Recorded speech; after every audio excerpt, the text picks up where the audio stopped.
Hello and welcome back to a brand new episode of the Pick a Side podcast. My name is Joel Moran and I'm here with River Brown, Angel Velez, and John Tortorelli, who thinks he's slick, but he's not. He has the Penn State hoodie on because he wants the Steelers to draft Iowane from Penn State. That's why you got it on. You're feeling mad, Iowane? It is what I want us to draft, but it's not why I'm wearing the sweatshirt. Yeah. You're feeling mad, Nittany Lion? No, I just had my 7. I You woke a up at Nittany 7 Lion? today for my 8 a.m., and this was the first thing I saw, and I just put it on. Is that your college football team or no? Stop. I mean, I don't have a college team. Do you have other like college sweaters or shirts? I do. I got a Colorado. Nice. Is that because of Deion Sanders and Shador? Slash. Yo, John. Cordell Stewart. Oh, okay. Yeah. John, I'm sure you've realized by now, but every time we are in unison, we kind of don't miss. Why don't you be a Wolverine? We're kind of mid right now. On the rise, we got Underwood. He can work his way up. That was the #1 recruit in the country. Oh, you're talking about football, okay. Yeah. Could be something to think Think about. about it. Yeah. My entire family went to Penn State, though. So. Okay, so it makes sense why you have a Penn State I hoodie. don't know. I feel like Penn State, not the greatest reputation. For football programs? Yeah. I don't think Definitely that Well, specifically. their basketball program isn't exactly a powerhouse. No, but that football program, I don't know. Waiting for the year. I feel like, yeah, they have good you teams, do good scream players. Drew Alar guy. Drew Aller. Yeah, whatever his Yeah. name is. Scream like that's your type of guy. I don't know. I just don't know if I can associate myself with Penn State. You know? I feel that. Yeah. I've actually got a lot of college apparel. the silence. I'm Got a West dead. Virginia crew neck as well. So West Who that? Virginia. I Geno respect that. Smith? Geno Smith, yeah. Tavon Austin. Why is that not the first Well, Geno name? Smith was a legend there. So Tavon what's Tavon Austin. Austin? Yeah, well, Stephen He Bailey was on that. a legend too, but on why'd that you get the video, West too. Virginia Yeah, I'm actually merch? curious. A lot of my clothes growing up from my brothers are hand-me-downs, and they had some nice clothes, so I still wear it. Are you yeah. about to Rank- laugh, Fred? Yeah. No, Rank the he's- sportswear Virginia teams. Virginia Tech, West Virginia, Virginia. Virginia's Tech. last. Virginia West Tech. Virginia's first. Yeah. Wait, really? I thought Ooh, Virginia I Tech like would be Virginia first. Tech Wait, are we saying like the? clothing I solely. like West Virginia. I'm but just thinking about clothing like colors too. I like That's West why Virginia's It's color. maroon, right? The West Yeah. is Virginia Yeah. Tech. It's Michael I like Vick. the blue. I like the blue and yellow. Okay. I'm a fan of the blue and yellow. Well, no, I don't It's disagree. nice to have you here, John. Happy to be here. It's We're an gonna- exciting time of the year. Got basketball, got the NBA draft, or NFL draft, got the NBA playoffs, a lot to talk about. We're going to talk about the NBA playoffs. Every single game one wrapped up. We're also going to rank the playing teams' futures in order. There's only 4. It's not that many.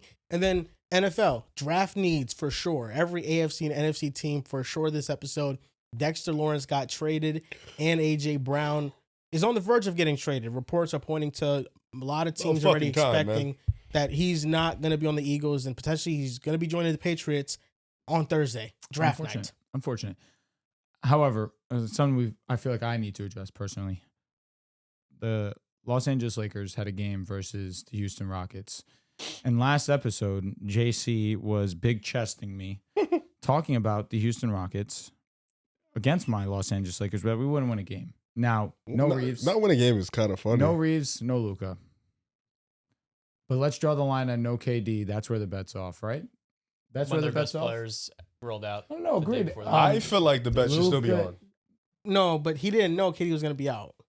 So that's something you got to know. The bet. No, wait. You- Nobody no one knew. until 90 minutes It before the happened game. out of Well, nowhere. you got to add, but you also when you talk, you got to add that into like, all right, obviously we're having a conversation, and I'm like, yo, You know let's what's bet the this. stipulation he threw? J- Yeah, J- he just Jason- threw a random. He Jason didn't did add put no. the stipulation. And what was the Oh, he did? stipulation? that It was Luka KD and reliant. Reeves- that Okay. Luka- I'm sorry. It that was Luka Luka and Reeves don't reliant. return. So he didn't put the KD. He didn't put no KD. No, but the KD thing, nobody knew he was going to be That hurt. is also fair. He Nobody just was randomly did get hurt. Yeah, it just happened out of nowhere. That- He said it happened at practice, right? Or like Because he told me, he was like, if KD wasn't playing, I would have never made that bet, obviously. Mhm. Like, Mhm. KD's the Sengun best can't player. get one. Sengun can't get one. I don't think his bet was because Sengun Amen was can't the get man. one. I'd hope his bet wasn't on Shingun. No, you know what I'm saying? it Like, definitely wasn't. Jesus Christ. No, yeah, I don't know if the bet So the should sweep be on starts and off. now. So they still have to win. It still has to go like. Did you watch that atrocity? Yeah. Well, it was So awful, KD yeah. still got to go undefeated. Nah, I feel like the yeah. bet could still go on. It can. Who knows if KD's going to play, though. Maybe he does true. game 2. They should play Tari more, and I mean, it was an abysmal offensive performance, the shots that they were settling for. And then, of course, Luke Kennard had an absolute heater, hit 5 threes, partly because Amen Thompson's energy in the second half of the game was waning. He was leaving him open, not communicating over screens. And, I mean, I was sleeping on the Lakers supporting cast, but I never said to leave 44%. Are you going to apologize to me? I never said As to a leave. man. I never said to No, leave. no, John, I don't care about what you have to say anymore. Are you going to apologize to me as a man? I'm not apologizing to you. Excuse me? that. I But like here's that what he I'm going to say. kept it stern. I never said to leave 44% three-point Put his shooters chest open. down. I Good, never good, thought good. that was a good idea. No. You absolutely Houston pay. belittled Luke Kennard because you've been burned in the past by Luke Kennard, and you allowed your past to cloud your judgment and your future. Luke Kennard's a great bench player, but there's not a single high-level starter next to LeBron in that lineup right now. Well, he That's- looked like a high-level starter in game one, no? They let him cook. He looked like the best player on the court in game one, no? Luke Kennard, best player on the court Fantastic, with 3 All-Stars, 1 All-NBA, because that's not Sengun, right? Sengun's not All-NBA. Come on. Well, who's Who the fuck are the 3 All-Stars? 'Cause Amen Oh, is true. It's a not. good point. Yeah, Amen didn't make those. It's Sengun unfortunate. is by the thread. And yeah, Aiden. He still played shouldn't good be the too. best player on the court, regardless. Not a No. chance. Yeah. No. No. The Dominating- shots that he was settling for were terrible looks, and none of them went in. Listen, I say it often, and it's true. I don't know much. When it comes to the Lakers, just keep an ear open. Luke Well, Kennard, Lakers baby. still game 1. Luke Yeah, Kennard. it was a big win for the Lakers. Looking good. DeAndre Ayton was awesome. That's kind of like the key to Smart win was the great game. as a playmaker. DeAndre Ayton could outplay Şengün. That's kind of Sengun what was it is. in That's kind of Chet looks and like to Wemby me. talks. Chet and Wemby talks. Well, he dropped 40 on Wemby that year. It was an ethical 42. I just got outplayed by DeAndre Ayton, man. No. Dominating. It might be cooked for Şengün. Also, now. I gave Joel, I don't know if you were tuned in or not. I gave Joel a pass with me and the Lakers. If we do succeed Mhm. and DeAndre Ayton is successful, Mhm. he's good with me. Okay. Because he was the one that gets constantly berated about the A+ offseason. So I don't care whatever side you were. He sucks. He doesn't suck. Well, in the regular season, we can all agree I don't mind the he flip was flop. he was Oh no, very mid. That's at inconsistent best. for sure. Inconsistent for Okay. for sure. his contract, he outplayed his value tremendously. Did he really? Yes. So with that being Okay. said, he's here. Okay. If we go, he's invited to parade. It's a win-win for me because if Aiden does perform, he outplays Şengün. And that means I've been right No, for sure. For sure. on Şengün. So I'm cool with this. Like sure. this is fine to me. You it's know what I'm actually saying? it's a loss for you too, because a man 22. Thompson, We'll be all right. a He's on a man rookie Thompson deal. ain't looking that much better. He's on a No, but rookie that's deal. the GOAT. There's really no shame in losing to the GOAT. I don't care how old he is. It's the GOAT. Like, is it a shame that the Kings lost to Steph Curry? No. Steph Curry. I think that Kevin Durant obviously playing it would make a difference, but I don't know how much of a Substantial. difference. Substantial It kind difference. of I kind of Yeah, felt no it shot kind of felt creation like outside. game one. Even if KD was there, it probably would have been down to Because the he would have wire. been 100%. I get that. But it's outside of Reed Shepard, no one can really create from the perimeter. And even then, Reed was getting a lot of open looks to shooters, but he's kicking it to Josh Okogie and Amen. And It's like we know Şengün that settling the for his- Rockets are a bad jump shooting team. The Rockets are a bad team. And the Lakers are also a bad jump shooting team, but we actually dominated down low. And the guy who was supposed to dominate down low, I guess either of them, were wildly inefficient in Sengun and Amen. Let's just be clear. Nobody here thought the Rockets were good. Nobody thought they were a Good- solid. not good as Y'all strong. they won love- 50 Yeah, games. not Y'all good as strong. MFs No, didn't no. give us a chance. Everybody knew the Rockets were fraudulent. The Yeah. problem is that the Lakers had their two best just players out injured. going into the series. That's why people are like, oh, the Rockets, they can win a series We now. have the better player. We have the better I would coach. like to say though, let's not overreact. Yeah. If The KD Rockets can still plays- win the series. No, If KD I'm- plays game 2, There's I'm no still overreacting taking for the me. I told Rockets. you I'm going my Lakers. But what if Luka comes back? Yeah, no, you're good. Well, yeah, if Luka comes back, then Luka's obviously. going to come back, bro. Bro, if in game four or if the something. Lakers were healthy, we would think they'd sweep Houston. You know? Oh, no, yeah, for it's sure. 4 or 5. Like, This is we're just easy. we picked Houston because they were injured, but Houston could still win the series. It's just You were here. I'm gonna let you go. they I'm were gonna let so you off bad the hook. game one, so bad. It was just like wow. It wasn't even like a oh shit, this is surprising. It was just like a wow. What was their Like, redeeming quality in that game? Truthfully, there was nothing. like they weren't good near the basket. They weren't good jump shooting. They were not good at the free throw They line just looked either. not prepared. Torrey Houston was really good. I guess that's fine. Playing for a contract, too. He's a free agent. Oh, Fair, brother, that fair play, contract is especially washed. because he struggled late and he started to figure it out. It's Respect, serious. fine. It is Good a for bright you. spot. Yeah. Good for you. Yeah. That contract is not. nevertheless. It's washed, bro. It's washed. I don't know a single good thing I can say about They the just Rockets. looked They shot unprepared. very poorly. They That's did not a look. good thing. They looked very unprepared. They didn't and look ready for the playoffs. But again, that is something that's not shocking.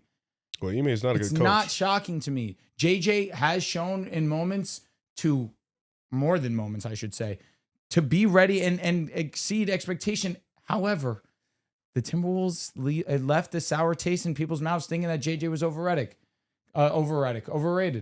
Crying at that. You like that? It was an accident. Over honestly. Reddick. The Timberwolves looked awesome in their game. We're going to talk more about the game one performances from everybody, every team. But before we do that, Blue 42, Thursday, NFL Draft first round. We will be there. If you guys are in the North Jersey area, try to get there as soon as possible. We will probably arrive around like 5, 6 p.m. We're going to have some wing flavors that are themed and tailor-made to our tastes and what we like. I'll be honest, man. You sent that text about, just call Thai chili the Joel. I laughed very hard, but it was a decent idea. I don't hate where you're coming from. Because why would they create a brand new wing flavor when there's already wing flavors that I like? Because if they create a wing flavor and it's good and it stays on the menu, that would be viral. Like imagine, pick a side. Just pick a side. It's just on the menu. It's too hard for me to come up with like the combinations Well, that's and what their I think job. That's not on us. But don't you think the wing has to be tailored to like what we like? Solely, it tastes good. I don't mind what it is. If it tastes Okay. good, it's cool. Well, what would your wing be, John? I don't know. Bro. What's your favorite wing flavor? Probably Are you honey an all mustard. flats guy or you like drums too? I would probably say honey barbecue is probably what I get the most, but With ranch or blue cheese? I'm not really a dressing guy. Not gonna lie to you. So you just eat your wing straight up with the Yeah. sauce? That's No. valid. You can guess mine. We If don't you have to go into it too much. Teriyaki. No, Buffalo, Oh, okay. Buffalo's Buffalo. pretty good all too, flats. Actually, I'm not a big fan of buffalo. You got weak ass taste buds, bro. That's a man. That's a man food. I mean, it's not that. It's bro. You can get mild buffalo. It's not that hot. I Yeah, get it's mango 'cause habanero. That shit is way hotter. because it's mild. You got to get a hot buffalo. Mango habanero is just as hot. So what don't you like? Way hotter. Yeah, and I like mango habanero, Which is weird because you should like hot buffalo. It's just the taste of the buffalo. It's just very strong. All buffalo sauces, they're not made the same. I do. Okay. If you get a bad one, it's bad. But Blue 42's buffalo sauce is elite. I buffalo sauce, like maybe they make it differently, but to me, whatever place I've gotten from, it tasted pretty similar. Mhm. I would just get a rather lot of more of Franks. like I would rather more of like a sweet type of taste. That's why I like mango habanero because I get the sweetness, but I get the spicy side of that's things. why I you get like a Thai chili. big kick. That's Exactly. Thai chili. That should be hitting, boy. It is hitting. Like Oh my teriyaki's Lord. good, but it doesn't have the spice aspect to it. Honey barbecue is a good selection, John. Barbecue always good. Appreciate Yeah. that. Always good. I like Can't go wrong barbecue. with Especially the honey, it adds a different dimension to the barbecue. Yeah. You got to try blue cheese. Rather eat my own shit. I like either or, blue cheese or ranch. What do you prefer? I don't really have a preference. You got to have blue cheese. You like mayonnaise? No. Shocked. Shocked as fuck, actually. It's usually in a lot of sandwiches. It's usually definitely within your No, but blue cheese, bro. You really don't like mayonnaise, bro? No. This throw me off. Bro, blue cheese is like a thicker sauce. Yeah. And my favorite part of blue cheese is when you dip that wing in and you get like a chunk of that cheese with it. You take that bite, you get the sauce with the cheese. Are you being repulsive on Mm. purpose? No, that's delicious. It sounds like absolute shit. Ranch low key be a little bit too, it's like very wet. Like you just No, dip no, it I in get what you're there. saying. There's not much thickness to the sauce. So it depends on who makes it. It all depends if on it's who makes runny, it. If it's a runny ranch, Wingstop's I'm good. ranch It's is- mad runny. Wingstop's ranch is runny as Super hell. runny. Yeah. And people love it. That's not me. Not a fan of Wingstop. Yeah. it I'm depends. not, It has its moments. Yeah, I'm not a fan. It has its Not- moments. I've only had a few times, but wasn't overly enthused. I was I don't- disappointed. I don't eat a ton of people wings. Like when I'm out, I don't eat a ton of people wings. I like homemade, like fresh There's some wings. local spots I'd go to a lot. They're I'm valid. making my return to fried food at this Blue 42 event. There you Okay. go. There I'm you go. excited Nice. because I told myself I'm trying the pick a side flavor, whatever it is. If it's some bullshit blue cheese, I'm gonna be pissed. Well, it can't be blue, but blue cheese would be the dressing. No, it wouldn't be. I like don't know. The They have a flavor. blue cheese. They have a, what, flavor 150 wings. Yeah, flavors literally. Yeah, at they least? have a lot of flavors. So if you guys want to try out wings, go to Blue 42. We will be there. They also have some great pouches, juice pouches that Liquor. are absolutely astounding. I love them.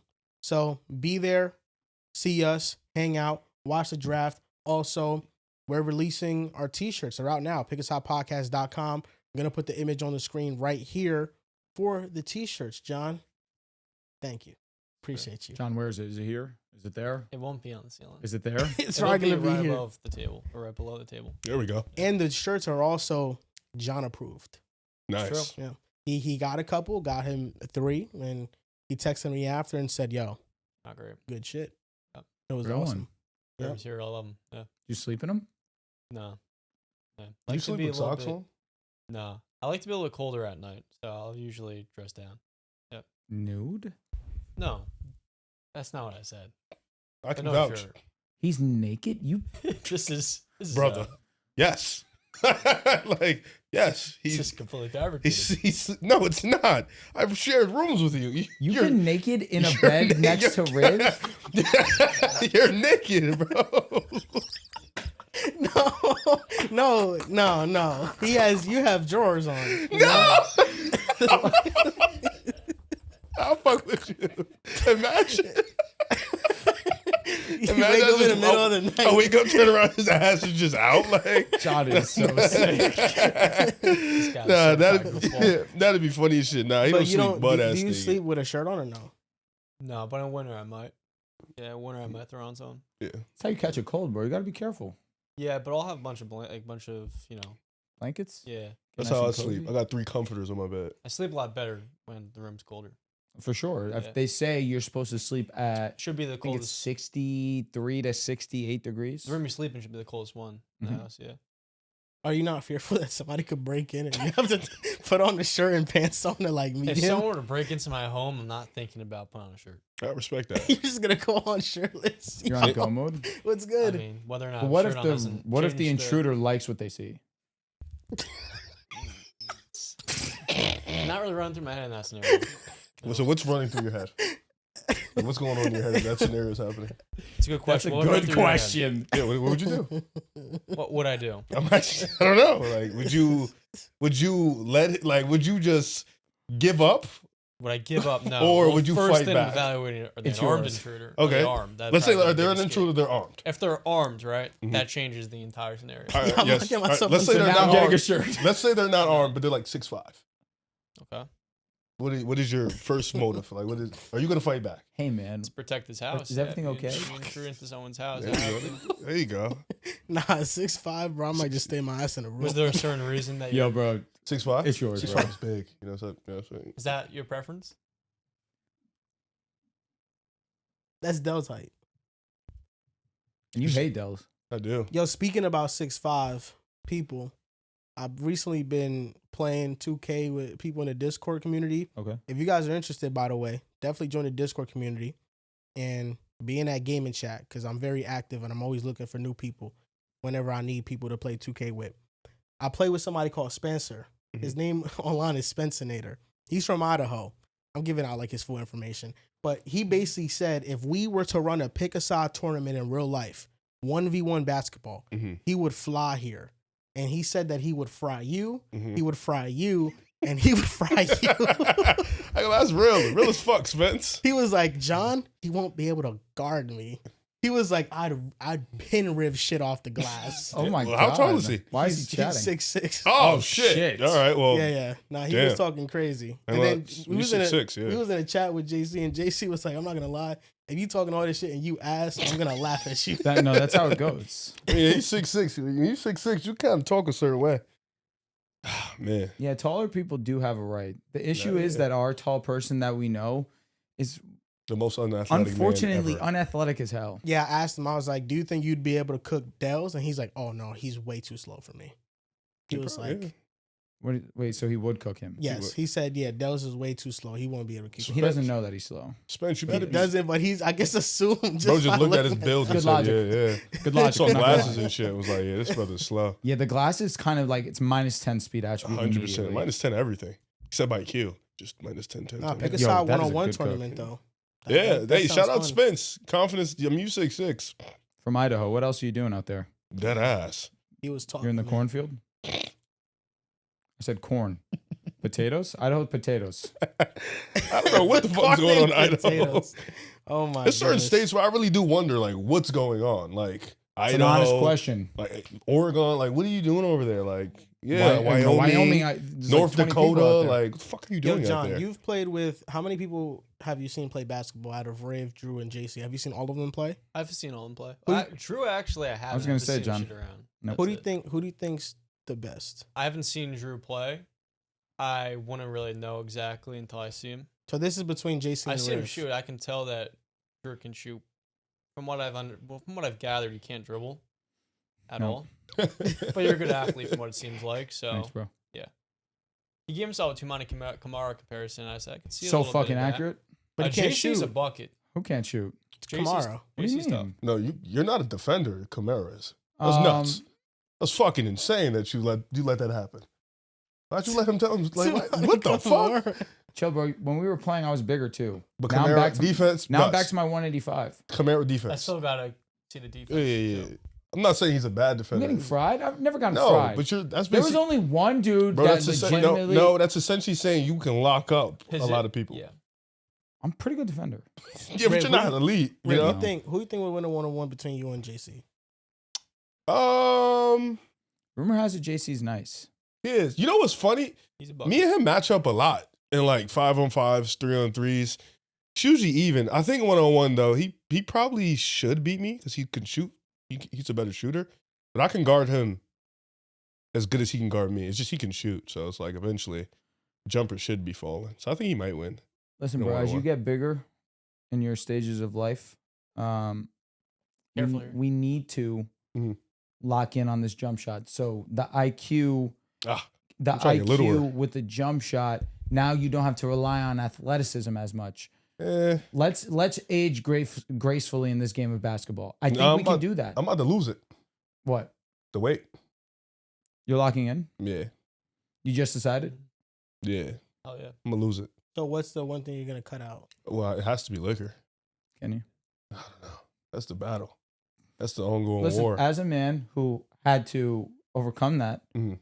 I can say it's not that easy It's not easy at all. because there's so many opportunities Yeah. to vibe. Do you know how often I've had to turn down a vibe with the bros? It kills me. Yeah. I think I just got to substitute it. Like, I drink as much. Because when I drink, I can't just have one. I got to really like just. Binge drinking. You know what they call that? Alcoholic. Alcoholism. Yeah. But alcoholism is like, you got to go to work, you need a liquor. You need a drink, you know? Shouldn't be joking about this. Alcoholism is serious. No, That being very said, serious. Riv, that being said, I believe in you. I don't need a jump shot, bro. Respectfully. So you're trying to turn him into like Knicks Jason Kidd here? Is that what the game plan is? That sounds pretty ideal. Nah, I'm getting back to speed, bro. Here's the thing. Speed kills. Can you just imagine you had a jump shot? You could do both though. What? Like we dream You about could what get back John to speed Morant, and shoot. what John Morant would look like with a jump shot. Yeah, but then I'll have to like change all my tendencies. and I No, just it don't feel wouldn't, like bro. doing It all would that, make the bro. game so much easier To who? for you. How you figure? You can now do whatever you want offensively. I can And do now that these people guarding you, they play you close, blow by. They're sacking off over the top. Yeah, That's why I wish I could dribble. That'd be Yeah. disgusting. yeah, you're not wrong. You know what I mean? I don't know how. Even if I shoot, I don't know how many jumpers I would even take. That's the beauty of it. You could do whatever you want. Yeah. Maybe just start Evan Mobley style 5 a night. 5 and 9. See, but here's the five. thing: Mobley's 5 a night is ugly. Yeah. It's like I stay here, I'm waiting, pick and pop. That's not fun. Let's get to Bledsoe. What, 3 a night? Sure, be Bledsoe.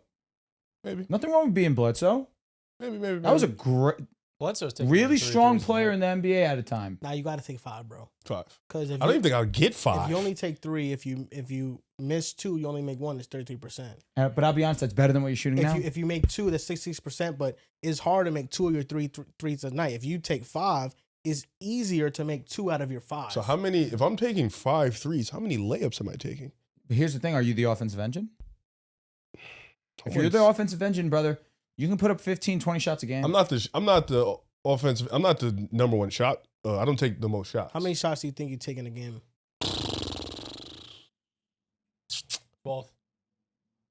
Maybe. I was think gonna say 5 of because those this last season, 12. even when I'd say- me and you played together, I don't think I got that many attempts either. Yeah, So I think it depends on how everybody else is looking. Because if like for example, when we were playing, if Drew's on go and CJ's on go, I don't take as many shots. I just get them the ball. That's how. But if everybody else is not on go, then I'll take a little bit more You know, the shots. pace being in those men's leagues, it's a lot of possessions. I would say That's 4 true. threes might be the sweet spot. 2 upper paint shots, 6 lays. I could do with 6 6 to lays. 12. Yeah, give or take. Got to be on John's team, man. He's gonna feed you. Yeah. We'll see. We'll see how it goes. John just broke it down like he knows exactly how to game plan for your game. The biggest weakness in your game might be 3-throw shooting because you have, and I say this with love, the most hideous 3-throw shooting routine I've Yeah, maybe Free throw? seen. yeah, it's pretty. It's- It's horrendous. You said it's a one dribble to shoot. I'm not going to speak more than I have to. Is it that you wouldn't? You were watching. listen, Is Riv, it one I dribble just to shoot? think, and this is the last time I'm gonna say on the Mm-hmm. manor. I just think if you added a jump shot to your game, anybody that would chat, yo, I would fry Riv, I could tell them flat out the answer is no. Well, I don't think nobody would fry me without a jump shot. I just think it would be like so for certain. Mhm. I'd be so Well, confident. In order to fry me, you would have to score on me consistently, and that's just not happening. I'd see, I don't disagree there, but we could just put so many people to bed. Yeah, no, facts So for sure, quickly. for sure. Like you could have, again with love, the game with John could have been 11-1 if you had a jump shot. Yo, John, catching the stray is With a jump shot, it's not even a Hey, question. what if John hit his shots though? John missed a lot of John, his shots. no, John played well. I shot That's like- why the game I was shot like 2 of like 8 from 3 that day. agreed, and that Two was, of 9 and you for sure. still had a 1-2 point game. Something like that, yeah. Like that's the worst 11-1. I've ever shot. You had a good showing. All Not- things considered, no, I didn't. it was a Not 2-point game, Yeah, and that's but, what like, Riv without a jump shot. 11-1. For my like average day, that was like 7 or 8 out of 10. Are you insinuating that Riv was at his very best that day? I have no idea. I haven't seen. Riv, was that a you day? I was good that day. It seems like we need to set up this John Yeah. and Drew one-on-one. I wouldn't say my very This isn't best. me trying to violate. No, I was good that day. I was Jake good. did. I mean, Okay. Johnny Violated? Johnny kind of challenged. He did. He you. said 11-1. 11-1. If you had a jump shot, I'm John, bro. I'm sagging off. Yeah. I would have you. I told you the game plan going in too. No reason to guard him up So top. Drew, knowing that John had an off shooting day against Riv, how would you guard him if you matched up with him? With Riv or John, With John, would you respect his jumper or would you sag off for the first couple of attempts? you have to sag off, see where he's at. If he's knocking him down, now we got to play up close. That's when it gets hard to guard. Okay. Which is why I always say, baseline, you need a jumper. 11-1. Baseline, you need a jumper. That sounds like a challenge. John, from John's perspective, he's hearing that if I'm playing Drew, Drew is disrespecting me off the rip. Listen, you play basketball, right? You play consistently still. Haven't played basketball in almost a year. If we played, I'd hope you'd beat me. John's more of a team player. He's not a one-on-one player. It depends. I don't play anymore. But when I played in high school, I was balanced. I believe that. I'm talking about like more as an adult now. Yeah. You know, he's more of a team player. Get everybody involved. Hit the shots when he needs to. You know, team defense type of player. I just fill in whatever roles needed. There are some like men's league teams where maybe I'll be a primary scorer. There's others I'm a 3 and D. John, you're also stronger now. Yeah, During that Helps. one-on-one, that wasn't the strongest version of you. definitely helps. Yeah. Also, I'm playing That was basketball. way it's just lighter. that See, bad. again, it wasn't. I don't meant to think be I rude could towards play you in either. Air Maxes, and I'm playing Air Maxes. There you that go. day. That's enough. You handicapped yourself. Yeah, in you that really moment. didn't No play bullshit. So I I was couldn't- 40 pounds lighter. I couldn't. John, next time we play one-on-one, you get to challenge whoever you want, except me. I don't want to play. I don't want to play. But when you do that, we'll go to Foot Locker together. I want to pick a side card. Pick whatever basketball shoe you want. Kind of a That's- I move. mean, on That's your love. That's on your love, yeah. Sundays men's league, you're like Mike Bibby. I appreciate that. You know what I feel like? I'm like Fred VanVleet in our men's league Okay. because we're playing with like some. We had 4 kids in our team this year. They're all scoring 15 a game. Yeah. So I was just Your team is really good. defense, rebounding. You and played well. playmaking. Like you've adjusted your role 3 different seasons. And you, I Jesus appreciate Christ. that. Am I Duncan Robinson? I tell you you're like baby Kevin You Love. went from Tumani Kamara to Duncan Robinson. That's why it's like pretty- if we're pretty gonna nuts. disrespect my defense, which I don't think it's that bad. I don't think it's Samani. But you went far to Duncan. He's horrible in that. area. Yeah, and I slided myself. You did. And I'm trying to give you a baseline and you're just Malik Beasley. okay. You're not the same movement shooter. You're more of a standstill. I am standing He's still. a guard. You're more of a weight or a forward. I was born to be a power forward, and A then I small stopped ball growing. five. Yeah. Small. I It's really interesting. was the small ball. I was playing center for us. There's a reason we didn't win a game. You know who it might be? Who? Dorian Finney-Smith. Him? Lakers Like DFS. Okay. Like a more rugged. Not the Rockets DFS. No. Okay. I can see that. I'm happy with that. Yeah. If I you're not love putting- if DFS. you're I'm not thinking putting it on the more floor, yeah. Shane Battier. A little bit less on defense. So now we're gonna A little bit more on offense. I'm thrilled. Okay. I'm thinking he's there with that. Yeah. That makes me happy. I love Shane Battier. It's not Shane Battier then. You're taking away the defense. Well, you no, I'm added taking more just a offense. little bit. defense. I'm giving just like I'm trying to find a good baseline. Regular person Shane Battier. Sign me up. Rodney Hood. Okay. No. He's a better defender. No, I don't need that. I hate Rodney Yeah, Hood. he's a Okay. better defender. George Hill. You knew that was personal. That was personal. I'm just naming solid players. Yeah, no, it's damn. I'm trying to think. Oh, I'm trying to think, bro, because you got a weird game, but it's a good game. It's a good game. So I also am a team player. so you're saying my free throw is one pump shot, Yeah. No. one Dad. pump shot Yeah. type shit. You gotta fix that. Can you Deep guys breath. can you guys stop putting AB on me? Yeah. No. We every time we'd play Riff, we'd send like our best defender on him. Every game. Fucking Good glaze. bro, he's 6'3". Yeah. He's probably taller than that though. Yeah, long, no, that- long on, bro. The dude Defensive player of the year every match. like back-to-back years, he's DPOI, and they're like, yeah, guard rim. And it's not even like he sags off, he's just as quick. So it's like, I can get to the rim, and it's like, dude, he's like right there. I'm yeah, he's like, playing at Bergen, so oh, is he? he was. Oh, Yeah. nice. How'd he do? I mean, they're a very good team, but he played like a secondary role because those teams were filthy. Yeah. Nice. Is he playing next year? Well, no, I'm saying Bergen Catholic. Oh, Not Bergen Community. okay. Yeah. Okay. Although I'm sure he definitely would make. The Yeah, team for play sure, a for lot sure. There, yeah. Oh, that's what's up. Yeah, Yeah. he can Him hoop. and Craig both played. Yeah, that's. Oh, Craig went to BC They too? both went there. Yeah. Oh shit! Shout out! Yeah, Mhm. solid. That's why they know how to play team basketball. Yeah. Yeah, it makes sense. Yeah, you guys. We'll see you guys again. Yeah, we will. John, you know you didn't hit the record button. Funny part about that is I checked like 2 or 3 times to make sure it was around not rude. I feel like John's face dropped. I didn't see it entirely, but it looked like your face dropped a little.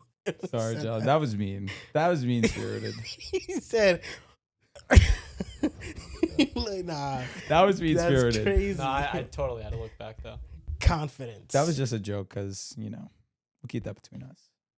We don't need them to know. we got a comment last episode, and somebody said, we're all, but mostly me, we're in the moment a lot. And we're, I think, very reactionary because we were writing the obituary of the Magic last episode, the Suns, and they ended up advancing in the play, and the Hornets lost, and the Warriors lost, and we didn't think that was going to happen. But now we're here, and the Magic are the 8th seed, and they played the Pistons, and it feels like they have a shot. A couple of days ago, we were saying Dead to all rights. season they had to change maybe everything. Not everything, but you definitely need to fire the coach, maybe trade one of the more key players. And now today, they're up 1-0 against the Pistons, and it Where's doesn't feel like they're shit. completely outmatched. See, John, we're on the right side of history, man. See what happens when we're together? Yeah. We don't I miss. want to say to that comment, it's true because every year there's that tendency when the winner of the 9-10 wins and they're playing the loser of the 7-8, which has home court advantage, there's that tendency to go at the team that just played a better game. And in the case of Orlando, we saw them play what was a really terrible game versus Philadelphia. They did not come ready to play. And then they respawn and have a very strong second playing game.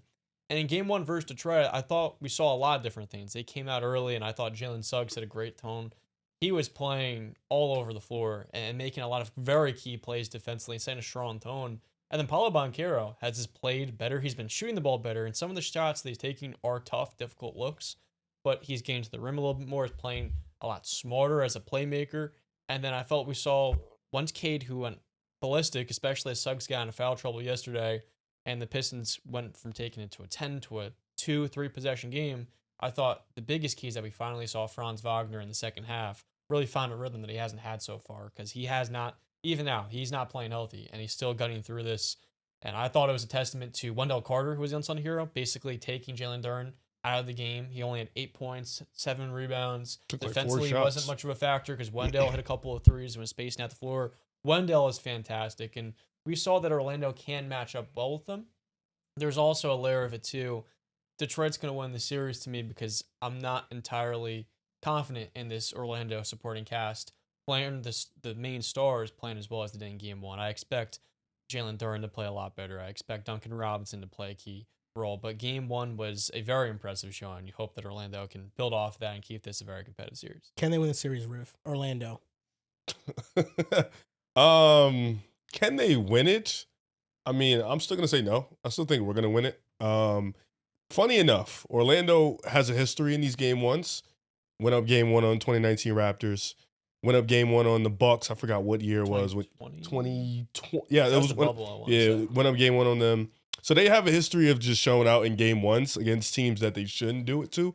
This one is a little bit of a different matchup because I do feel like just on paper, these teams match up. What Detroit has shown you in the regular season is a consistent, constant 82-game effort of just being a great defense while also giving you a base on offense, whether it's generating a ton of turnovers that leads to transition offense, getting a lot of offensive rebounds that leads to points that ups your offensive rating to maybe it looks like a little different than what your half-court offense is. But for Detroit, the problem has always been the same thing. It's been that second creator. Where's the open three shots going to come from outside of Cade? And, just talking about Detroit, and then I'm going to get to Orlando, I felt like they weren't prepared. I felt like they treated this like a regular season game. And when you're not prepared as a unit, that starts in the coaching staff. First of all, there's no reason why 11 guys should be playing in a playoff setting. Just absolutely no reason. You should know your 7 to 8 man rotation, maybe 9 come playoff time. Second of all, just the rotations in the sense of the game were stupid. There was a point in the third quarter. First of all, credit to Orlando. I felt like their process was great this game. Fuck the numbers. Just their process and the way they attack double teams, attack the zone defenses, attack the gaps, the way they just knew Detroit's counters and they were able to just make the right pass and move the ball as quick as they did. That was probably the best game I've seen them from a process standpoint in a while. They were just perfect on all their rotations on offense. And you said it. Franz didn't show up in the first 3 quarters. Fourth quarter, he was really good. Paolo had a little quiet third quarter, but was really good in the fourth. Wendell was great. Suggs set an immediate tone. But for the most part, their process was awesome. But Detroit had multiple moments where they made 10-point runs, 12-point runs, and then you see JB take Cade out. Then he takes Duren out. Then he puts Jenkins in. It's like you have to play your players. It was a moment in the third quarter. Detroit was down 12, I believe. Detroit goes on a 12-0 run. Cade is cooking. They're getting it into the offense. You can start to feel that Detroit vibe coming. Next possession, what does JB does? Take Cade out the game. Now you start to see that offense kind of trend off. They could not survive 5 minutes or whatever. It was like 5 minutes of the non-Cade minutes. And then Duren comes off the floor. Now you have the whole starting 5. And then Tobias Harris, why he was on Paolo the whole game, no help, no nothing, was interesting to me. I mean, Paolo made some tough jumpers, and you kind of live with those jumpers, especially based off the percentage. He's been shooting on them this year. But just no adjustment on that was weird to me. It was good that Asar completely took Bane out the game, but you still would like to see some level of resistance on Banchero. Robinson was getting hunted all night. Tobias was getting hunted all night. They were putrid defensively, and then they weren't giving you nothing offensively, which was a troubling thing. Duren has to be better. I get Wendell played hard and they weren't able to get him the ball and they were able to send double teams. Their pick and roll defense when Cade and Duren tried to set the screens and they were to collapse quickly and allow those shooters to get those open looks. They understand Cade and Duren are an elite pick and roll threat and they took that completely away and Duren couldn't get what he needed to get, but he has to be a little bit more aggressive. Big adjustments from JB. I'm not super worried. I think game 1's, you kind of have to take it with a grain of salt. And, they're coming off 9-10 days of rest. So I'll give them a pass. But Orlando played a great game. I don't want to take nothing away from them. This is probably the matchup that they definitely wanted because this is a team that they can't out-bully them because they're around the same size. I would probably Orlando's probably bigger. Can't out-muscle them. This is essentially you're looking at yourselves in the mirror. Same team, same type of vibe, same type of aggressiveness. So definitely Detroit cannot take this for granted. Got to walk in the game to win, but I do think Mosley still gets fired. I still think he gets fired, but Orlando's processing was awesome. The way their stars showed out when they needed them was awesome. Their role players were unsung heroes. As for Detroit, I mean, Cade had a good first half, but second half he was sex on the screen, and he had no help. I mean, you could not stop him in the second half, but one guy against 4 to 5, it's tough, especially when you consistently can't get stops. So Detroit has some things they have to figure out, whether it's play Asar a little bit more minutes, cut the lineup for sure, maybe try Isaiah Stewart on Paolo Banchero, see how that goes. But definitely interested to see how game 2 looks. I do think without question you just need Duren to step up more. There's a guy who could potentially be All-NBA, and he wasn't that in game 1. You could look at these last 2 games from Orlando, and you could say Jamal Mosley has done as good of a job to try and save his job. For sure. You also have to give nothing but credit to Paolo Banchero for acknowledging, especially in that Hornets game, I got to get to the cup. These guys can't touch me. There's nobody that can stop me when I'm going downhill, especially a team like the Hornets that can stop me when I'm going downhill and I'm aggressive. In this matchup, I don't dislike the idea of Asar Thompson playing defense on Desmond Bane, because if Desmond gets cooking, that's where things can come dicey, because he's the one that can actually stretch the floor out. And if you limit him, ideally you get into a 2s matchup with the Orlando Magic. You like your chances there. I understand that logic. But if you're going to allow Paolo to get comfortable in this series, that's a mistake. If you're going to allow Paolo to gain confidence as this series goes on and on, when Paolo at his best, obviously, at least I believe, at his best is the best Orlando Magic player when he's right, when he is clicking. That's a recipe for Orlando to gain confidence and Orlando start getting delusional to think that they can win this series. In this matchup versus Detroit, I still do believe that Detroit is the better team, but if you were to try to convince yourself that Orlando can do it, this is a Pistons team that is an amazing elite defense, but lacks offense, and that was evident in game 1. And if you are the Pistons, or if you're the Magic, Cade Cunningham's going to be Cade Cunningham. He's going to go out there and he's going to ball. And this is also a guy working back from a collapsed lung too, which could be the reason why JB was trying to be mindful and take him off the court. But it's a long series. I think that Riv's right. You have to kind of not take it too much, take it with a grain of salt, especially in this one where your best player is working back from missing some time. But if you're the Magic, Cade's going to do what Cade's going to do. If we can limit Duren, if we can limit Tobias, who had an all right game considering, there's no real secondary scorer on this team that can be trusted on a consistent enough basis. I'm the Orlando Magic. I can convince myself, I can start getting delusional that, hey, we like KBK, we just play our game. We're a more well-rounded team. We may not be the best offensive team by any stretch of the imagination, but our defense is still pretty good. At its baseline, we're still a pretty good defense. You can start to convince yourself. Stealing game 1's huge for them, but even still, I think the Pistons will get more and more comfortable. JB has shown to be too great a coach this season for me to just go out there and just write him off after a game 1 where he is playing a thicker lineup. You anticipate that the players for the Pistons will play better. I don't anticipate Duren to get worked every single game this one. But if the Magic decide we're going to try and take Duren out of this series, I become a lot more intrigued, because the concern with the Pistons coming in was their offense. And the fact that on game 1, it was heightened as much as it was, even while Cade gave you almost 40 points. That's where if I'm a Piston supporter, Piston fan, I become a little bit nervous, especially because Cade's working back from injury. Is JB just trusting the lineups that were working while he was out? Is it trusting the players? I want to say more specifically that we're playing really high-level basketball while Cade was out, that he's trying to give them the benefit down, give them leeway in the playoff, give them run in the playoffs. I think you got to be more mindful of that. It's not about... You have to be smart. You have to be tactical, and you're not trying to get and embarrass yourself in round 1. And that, I'm not saying it's going to happen, but not starting off on a right note. The Pistons went from an 85% chance to win the series to 67% after game 1 on Polymarket. You can use code PAS26 for a free $20. I think that the Magic are just as talented, if not more talented, than Orlando. Coming into the season...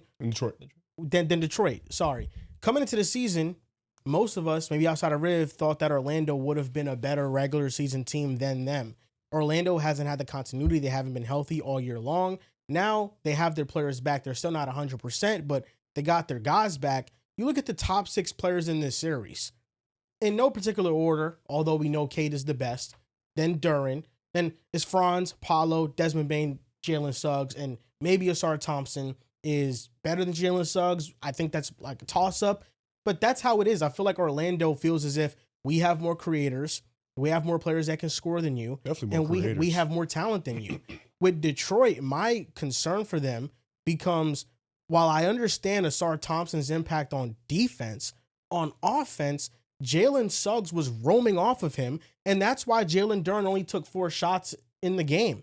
He was able to help on all those pick and rolls. He came and had a block on Duren because Cade lobbed the pass to Duren, and then he was going to have a bucket, and Jalen Suggs just came out of nowhere. Like, he intercepted passes. Him being able to roam off and just completely ignore Asar Thompson is a huge problem for Detroit. And whether or not to get out of this series, it's going to be a factor. And if Jalen Duren, if multiple bodies can be put on him and you can help off these pick and rolls where that's where he's really thriving, then it's going to be hard to generate offense for Detroit. And I think defensively, they have been an elite defense all year long, but I'm starting to ask myself if the defense is a little bit fraudulent, because in their starting lineup, they have one elite defender. They have a really good defender in Cade, and Duren is not a good defender. He doesn't even average a block a game for a big who's 6'10", who's freakishly athletic. Tobias Harris is a liability. Duncan Robinson is a liability. So you got multiple players you can pick on defense in their lineup, and then their best defender is a huge liability on offense. So I think Orlando can definitely talk themselves into winning the series. Asar Thompson was on Desmond Bane game 1. He struggled. Maybe they put Asar Thompson on Paolo Banchero because he got it going. But then now Desmond Bane, you open him up, and who's guarding Franz Wagner and all of this? Like Orlando feels like they have more answers, and this doesn't feel like a 1-8 matchup. This feels like a 4-5 matchup. This feels like 2 teams that are going to take each other to the wire, and I think this is going to be a 7-game series. The only concern I have is that I believe it's 11 straight home games the Pistons have lost. Yeah. To be the 1 seed. 10, maybe it was 10 before this. To be the 1 seed and come out flat and not fully juiced up when Orlando came out with their hair on fire, that was the disappointing part, where I felt like a little bit too much of a feel-out game for a Detroit team that should have been ready to play. You make a very good point at the start, because he went 6 of 24 this season from three-point land. So in the half court, where is he going to be? It's going to be the shallow area, the baseline, the dunker spot. And so in those actions, if that is something where Jalen Suggs or maybe his defender is able to help off, it can blow up an entire play, clog up the driving lanes. It's going to take away that pass, come off the pick and roll. And I do believe for Detroit, they're going to have to get more out of Duncan Robinson. That's the bottom line, because he's showing that they're going to try to get on switches defensively. So he's got to be so much better offensively that it's worth having him on the floor. They at one point try to get Kevin Huerter in there to see if he can get it a little bit going. That's going to be just as valuable, I believe, as Jalen Duren. Of course, Jalen Duren's the more important player in the series. I just expect him to actually play a lot better the rest of the way. But with Duncan Robinson, I'm more skeptical, and there's more cause for concern that he doesn't quite bring it at the way that we saw in the regular season. And lastly, I would say the reason why I'm still optimistic for Detroit is I don't know if Orlando can maintain that intensity level. But Jalen Suggs, we saw him foul out the game late. He brings such a huge injection on both sides of the ball, particularly when he's hitting his shots. But that play style is really tough to maintain in a 7-game series. It's a big reason why, while he is so impactful, he's been a player that's dealt with a lot of injuries. He can't always play 35 to 40 minutes per game. And as Orlando is asking him to do more of that in the postseason, you could see him maybe not maintain that level of play, and then you're relying on Anthony Black to fulfill that role. And I don't know if Orlando's best 5-man lineup is with the 2 of them on the floor together with Black at the 2 or the 3. I believe it's going to be one of those guards in the game. So I'm still optimistic for Detroit, but Duncan Robinson's going to be the biggest X factor. Yeah, I'm with you. I'd probably keep Asar and Desmond. Thinking about it, I'd probably keep Asar. I'm not really worried about Franz. I don't think he's 100%. And I think even then, whether it's Cade guarding him or whoever else it was, I think they're fine. Especially because I saw a lot of Cade Franz matchup. I think Cade is fine there. I'm really just and John, you mentioned it. If Banchero's going to be able to hit these contested jumpers over Tobias Harris, then it gets really dangerous, because it's not like Tobias isn't contesting him. It's just Paolo is on a different level right now, especially with the last game he played. Yeah, and then defensively, Detroit's got to figure out what they want to do because, like you mentioned, I think fraudulent is the wrong word. I think they do have liabilities in the starting lineup, but I think from guys 1 through 10, they have at least 7 or 8 really good I was defenders. gonna say Ron Holland wasn't mentioned. Yeah, when they had Beef Ron, Stew. Stu, Yep. Cade, Beef Stew's Jenkins, and Javonte Green, and the defense was really, really good. The problem is they just can't generate enough offense. Fact. And I think that's what's holding them back. But I'm with you. Duncan, Tobias, and at the same time, is very, very tough because Duncan, they're hunting him all. And if they're not hitting shots, too, it becomes an even more detriment of why are they in the game. If you're not going to hit shots at key opportunities, we can't have you also being out there as a liability. Asar, I'm with you. Yo, bro, you got to be aggressive. Attack the rim. Go up with an initiative to actually make the layup. A lot of times he's going up trying to pass or he's going up too lackadaisical. Defensively, you are all world. Nobody's ever going to take that away from you. Finalist for a DPOY, like I told somebody over here, clown. But finals for a DPOY. Wow. But you got to be a threat on offense. And I think maybe have him rolling, maybe him in the dunker spot, like you said, maybe him running a little bit more pick and rolls, maybe having him in the Spain option. You got to get creative. And we are asking JB to be an X's and O's guy, and he isn't. So I'm really interested to see how they match that intensity because I think that was the most important part. You came out, it was 10 games. You haven't won a home playoff game since 2008. You should be, the crowd was there. The players didn't have that same type of intensity. I felt like they didn't get that intensity until that third quarter when they went on that 12-run run. Yeah, excuse me. So I think you have to come out with better energy. I'm with you. I think from top to bottom, talent for talent, probably similar teams. Orlando is definitely treating this like this is a 4-5 matchup. I think Detroit, you got to have that same hunger mentality. We'll see how game 2 looks, though, because it should be 1-1 and going back to Orlando. If Orlando can steal 2 in Orlando or even win the next game, shit gets real spooky for us. Yeah, I mean, that at that point, the Pistons are real deep trouble. I think even now, they win game 2, the Pistons do. Game 3, I'll get to Detroit, and then game 4, I'll get to Orlando. I think it's going to be tied 2-2 going into game 5. I think that's how the series is going to go. They match up well, and usually Detroit has a size advantage and a physicality advantage. With Orlando, they don't, and that's the thing is like something that they would have an edge over another team. With Orlando, they can match that physicality. They can match that energy. They can match that level of defense as well. Maybe not to the exact same extent, but they're also a team that has a lot of size. So I think it's a bad matchup for Detroit, but they should still be able to win the series. And I think it easily now became the most interesting series of the first round. The second one, or maybe if you want to put this series number 1, would be Minnesota and Denver. But right now, according to Polymarket, it doesn't seem like that's what the public thinks, because right now the people think that Minnesota only has a 14% chance to win this series. It seems like the public is favoring Denver by 86%. I mean, understandably so, because game 1 was the matchup that Minnesota needed to get on the road. You have Aaron Gordon in foul trouble, 2-3 fouls early in the first half. Denver takes him off the floor for almost the entirety of the second quarter. And you don't have Payne Watson, who I think a couple of people have Anamaras have even suggested he might miss the entire series. When you have neither of those two players, and then Jokic comes out the game, and the T-Wolves have a lead in the first half, with Gobert playing one of his best games. He was awesome on both ends of the floor. I thought he guarded Jokic as well as you could ask, and he was great around the rim. You don't always get that from Gobert. For Minnesota to lose that game, to me, when Jamal Murray just has an absolute masterclass, I felt like. Nikola Jokic off the floor, Murray's not hitting his threes, but he's getting to his spots. He's consistently getting on the three-throw line. I believe it was the most three-throw attempts he's had in any game of his career. And Minnesota, in the later stages of the game, take Anthony Edwards off the floor, and they're rolling with this very unorthodox three-guard lineup with Ayo. It was Mike Conley and Bones Highlands with Rudy Gobert. And I felt their bench losing those non-Jokic minutes. They did not put their foot on the gas. And that was huge for Denver to escape with a win in a matchup where you really got off onto the wrong foot. And Jokic didn't have the best start to the game. And anyways, they still pulled out. To me, Minnesota still has a lot you can look forward to. Anthony Edwards is playing a simply better game because you could see he was giving it his all out there, but he was still laboring through pain with that knee tendonitis. And I expect Ant to play better. And then on top of that, too, there are some shots that I believe the supporting cast will hit more regularly, whether it's Io or Dante. So Mm. I'm expecting more from Minnesota's offense. But the fact that Denver was as limited as they were without Payne, with Aaron Gordon not finding his shot, being in foul trouble, I mean, that was the perfect recipe for Minnesota to steal that game one, and they weren't able to capitalize Yeah. because of Jamal Murray. So you agree with this percentage difference? Probably go 70-30. Yeah, Yeah. I mean, I took them in 6. I'd take them in 5. I'm with the 70-35. I just think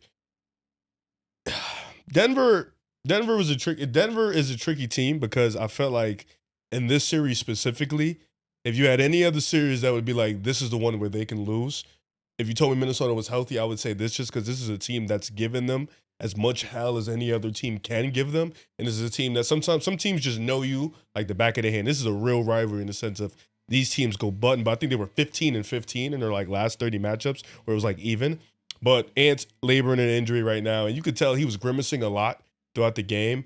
I think the turning point for me in that game was Denver was able to just attack AO and Ant an off-ball defense. They was able to just be able to pick apart what they were doing in terms of just them not being paying attention, not being as reactionary if you wanted them to be, not being focused, and they were able to just pick apart those two guys on the off-ball defense, get into their groove. Like you mentioned, Jamal Murray was able to get to the line, be effective.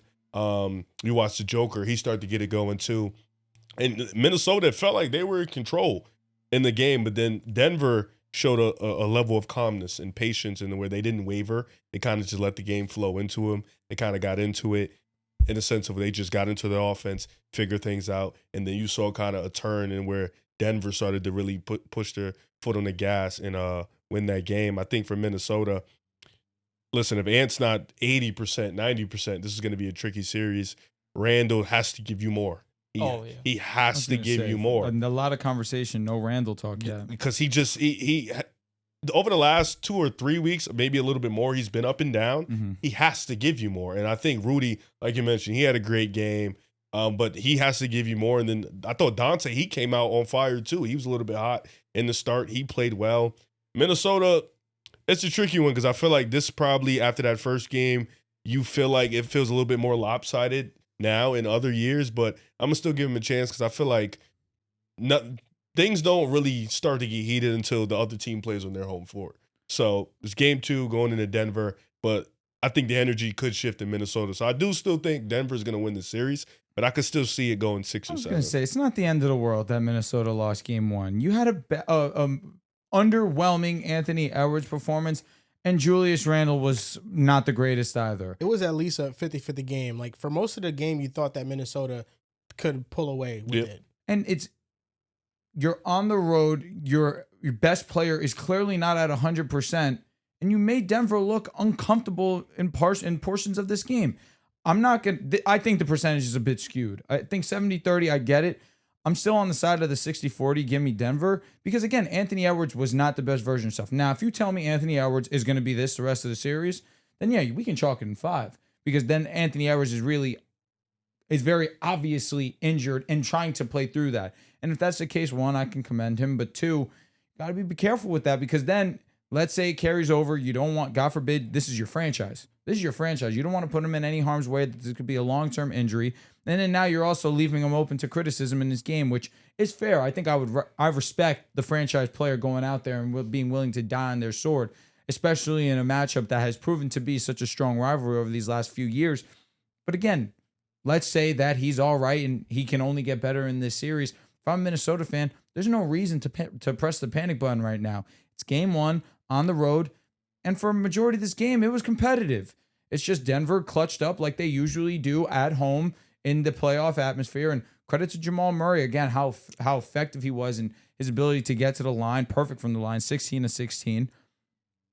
This is a very typical Denver playoff matchup where it's a fight, and especially when you're at home, crunch time comes around, you trust the Nuggets to get that job done.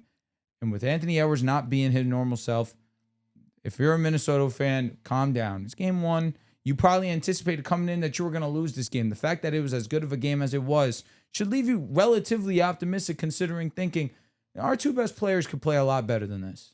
Listen, I feel like the Nuggets getting a game where you shot 28% from 3, and it didn't really feel like Jokic had his best game. He still sleptwalked his way at 25, 13, 11, but had 5 turnovers. And Gobert I thought was excellent. It was one of his best games. This of the was year. the best game Gobert has guarded Jokic in. Yeah, but it was also a game where Jokic didn't play his best. Jamal Murray was 0 of 8 from 3-point land. And Gordon and Jokic are both in foul trouble. I felt like most things went wrong for Denver, and we saw exactly what makes them such a formidable offense. Well, Jamal late didn't down the play stretch. that good when they played last time in the playoffs. And Jamal Murray is a different player than 2 years That's ago. a fact, too. Completely And different. he He's was taken hurt, a too. giant step. Super Correct. He had a aggressive. knee He injury. had Yeah, that's true. He had some sort of it was a and he was And he playing- almost got hurt in this game, too, when he fell on somebody's foot and he kind Yeah. of rolled That his was ankle a little Jaden. bit. and he grimaced. And I felt like there was a clear difference between that team and this team for Minnesota because you don't have Cat to guard Jokic, and they also don't have Nikhil. I felt like we really saw them missing out and kind of not regretting in a sense, but they could surely use those players. And I felt like that made them just a better matchup for Denver then compared to now. Minnesota made the right moves, but they didn't execute it properly. Like I think that the trading away Cat and getting more flexibility, and then they had to keep one of Naz Reid and Nikhil. I feel like they made the right moves, but what set them back was a Rob Dillingham trade up. That's really what set them back because they needed a point guard, but there's other players on the board at that spot that they could have gotten that came with real size and versatility.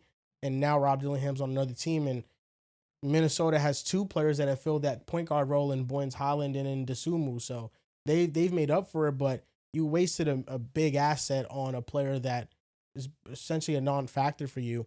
So I think Minnesota, the biggest weakness that they have in this series versus past ones is exactly the Randle thing, the Cat Randle swap, because Rudy Gobert guarding Jokic out on the perimeter now leaves you susceptible to having no rim protection. So they were feasting on cuts on those back doors. That they were getting so many buckets on those versus when you had Cat, you could guard Jokic with Cat and then Gobert could stay in the paint and protect it. Now Minnesota doesn't have that. So they're playing at a disadvantage, and maybe next game we'll see them switch it up and put Randle on Jokic if it's on the perimeter. That's what I'm wondering. Why not just put Randle on? He's how much smaller? He's much smaller Like than 6'8" to 7 foot. Is he 6'8"? Yeah. Yeah, that matters. Especially Jokic, who's going to take an advantage of any type of size difference. We might also see them stagger, and maybe Randle plays with a bench unit more, and Naz Reid plays in place of him, and then he's the body that's on Jokic. I'm crazy for thinking that Randle's stronger than Cat. No, Cat's stronger. Cat is stronger? Yeah, Randle's strong, but Cat is stronger. I would say Cat. Cat is stronger. Cat's also bigger. Cat is 7 foot. That's for sure. I'm worried about Randle in this matchup. Just not his best physically where he's got it. He likes to play with power, and that's going to be when he's at his best. But you can't play with power when you got Aaron Gordon guarding you. And I thought Cam Johnson defended him fairly well. And Julius was just settling for tough perimeter shots that weren't the best looks. So If they're going in, Mm-hmm. fantastic. But they weren't in game one. And despite last year him playing quite well and playing a lot better than what it was in New York, you worry, are we going to see a regression back to what it was previously? And in game one, he just wasn't a factor when he really needed to be. The other games that happened, OKC versus Suns, we can kind of gloss over that one. That's gonna be OKC, most J-Dub. dominant showing. Shout out. J-Dub He played was well. fantastic. He looked good. If it was Golden State, I was like, maybe they can get one, but the Suns Chet don't really looked have a good. career. Chet looked good, too. Even if it was Golden State, I think it could. I was going to say, credit to the Suns for absolutely smoking the Warriors and moving on. But also credit to Oklahoma for going out there and finishing their food. Or it's a start, but I think that it's going to be. So I had this conversation with my favorite Suns fan Jess? that I know. Yes. Okay. And we were just talking about, like, what is the move for the Suns after this year? What do they do?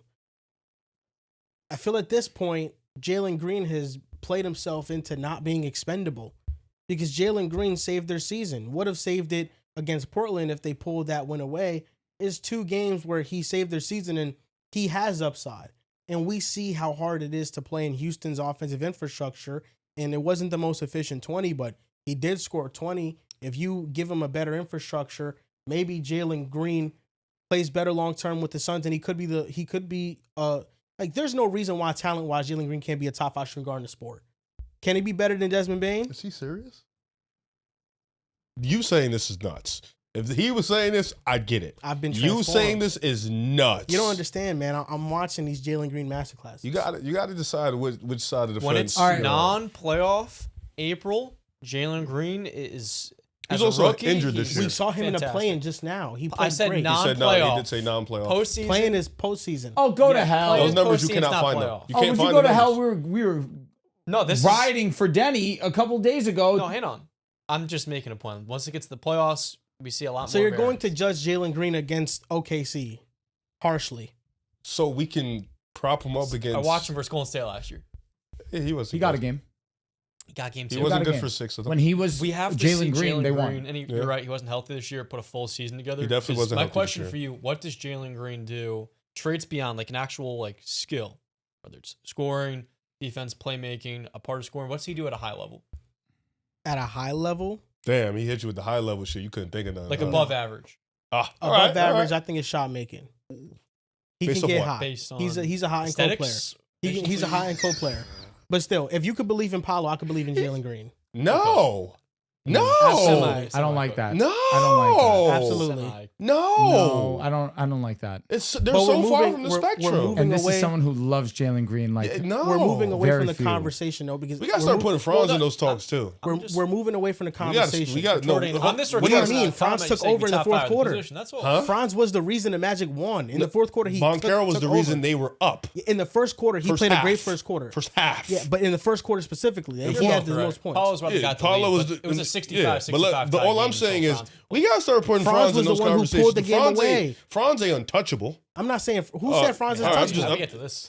I'm just saying in the fourth quarter, Franz is all the one I'm who sa- put it well, away. you targeted Paulo. I think and it's all I'm fair for it saying, to be we like, got to start putting Franz. We So I got to don't start hate thinking it. about because Franz in all those of- two. all His of the jumper ways- hasn't improved. He's also been banged up the last couple years with some injuries, nagging injuries that's been bothering him. So if we like to target Paulo, which I think it's fair, I'm not saying you're wrong in the way you should criticize him. He should be better. We also have to look at the other guy on that side too. That's all I'm saying. I think it's fair. well, That's all he I'm made saying. it a Franz Paulo thing. No, you made it a Paulo made it a thing. Paulo thing. You You made brought it a up Paulo Paulo thing because- by targeting John for saying Jalen Green sucks. Yes, But and he you does brought do up something at a Paulo. high level. He does. He does what? You He said stays on the court. He's very durable. he wasn't durable this year. This is first year. But Last 2 again, years, bad he was time to durable. say you that. can't say that right Bad now. No, time to he's say very that. durable. He's been Not very this durable. year. Bad Last time season to ago, say it's that. spot on. But here's What's the reason I what's the can't agree difference- with you. What's the difference between Jalen Green and Paulo Macaro? See, scoring? but Paulo- this is, all right, this no, is what no, you're right. doing. What's the difference Here's- between scoring 20? Paulo They're gets the both foul like 8 inefficient. times a game. It's both of it is inefficient. Well, Paulo has also a physical advantage. His problem is mental. Paulo also has a mentality. history of playing well in the playoffs. That's why I can't fully get on board He's a with playoff this. riser. Jalen Green's highs. Welcome One to game. it. Welcome to it. You see what I see. When he reaches these heights, And he it's a glasses. movie. It's a glasses. movie. What's the issue here? What are you guys talking over here? I know you're being disrespectful to Jalen Green. I'm here trying to level. No, I'm with you. Okay. His It's beautiful. It's beautiful when it's on. But when it's hitting, It's fire. oh my God, it is one of the Fire. best watches in basketball. I get It it. really makes it think.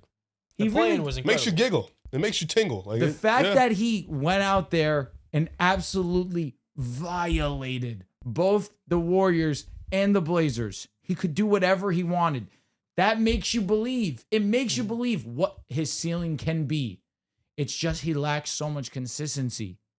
And when you go and you compare that to Paulo, It's the same player, same who thing. has been inconsistent in the regular season, but when the lights are on, come playoff time, he settles down.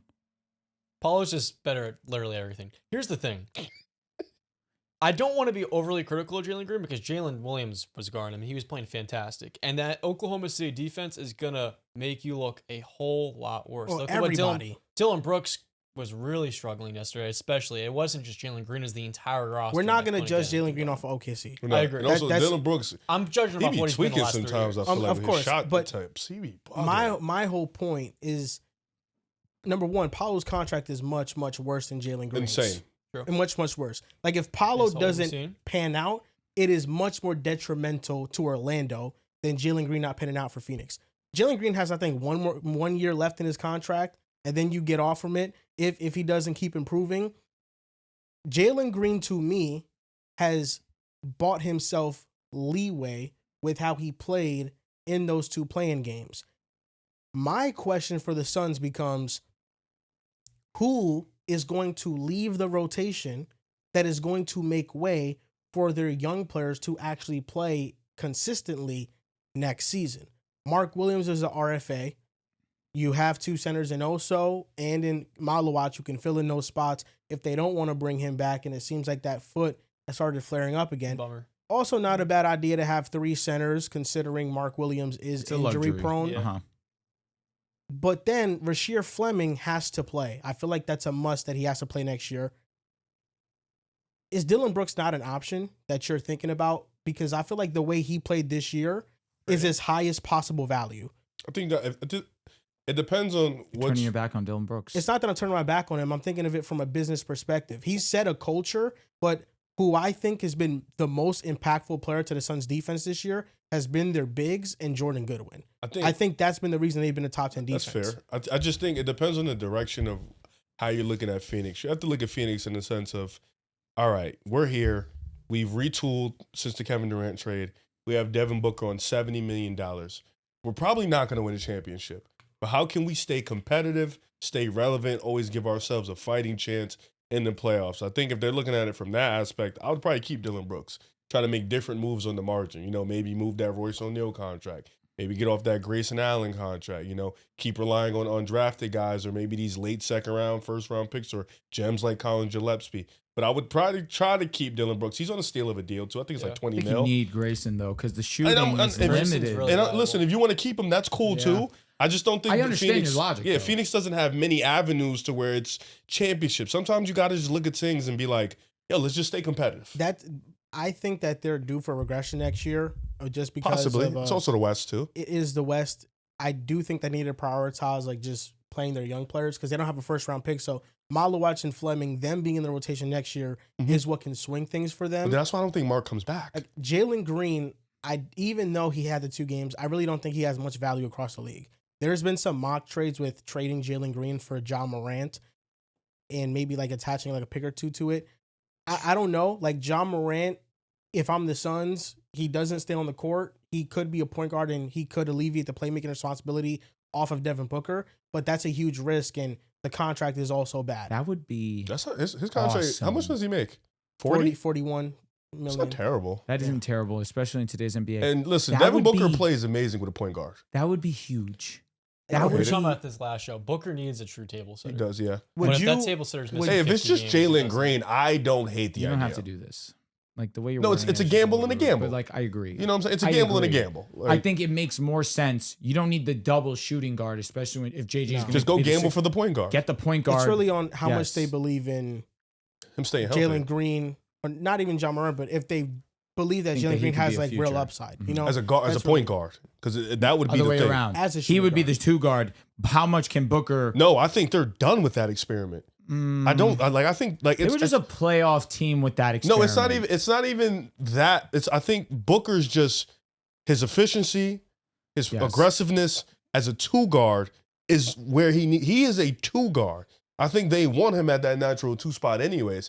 You've seen regression in his 3-point shooting. You've seen regression in just his shot diet and the way he's getting older. You kind of don't want him to be on the ball as much But anyways he's also either. adapted. This year he was second in secondary assists. I think he was 14th in potential assists. For sure. He was top 10 in scoring He's still. a good playmaker. Like he is. He's played his role fantastically. The risk you run with John Moran is that is he even going to be healthy? Yeah, that's the thing. That's the thing. But I do think that Phoenix would be a good spot. But I mean, Jess is in the moment right now, so she doesn't want to trade Jalen Green for a job. She's very in the moment. But I look at Dillon Brooks because Dillon Brooks has real value. And we've kind of seen that in the regular season, he makes a big impact. He changes a culture.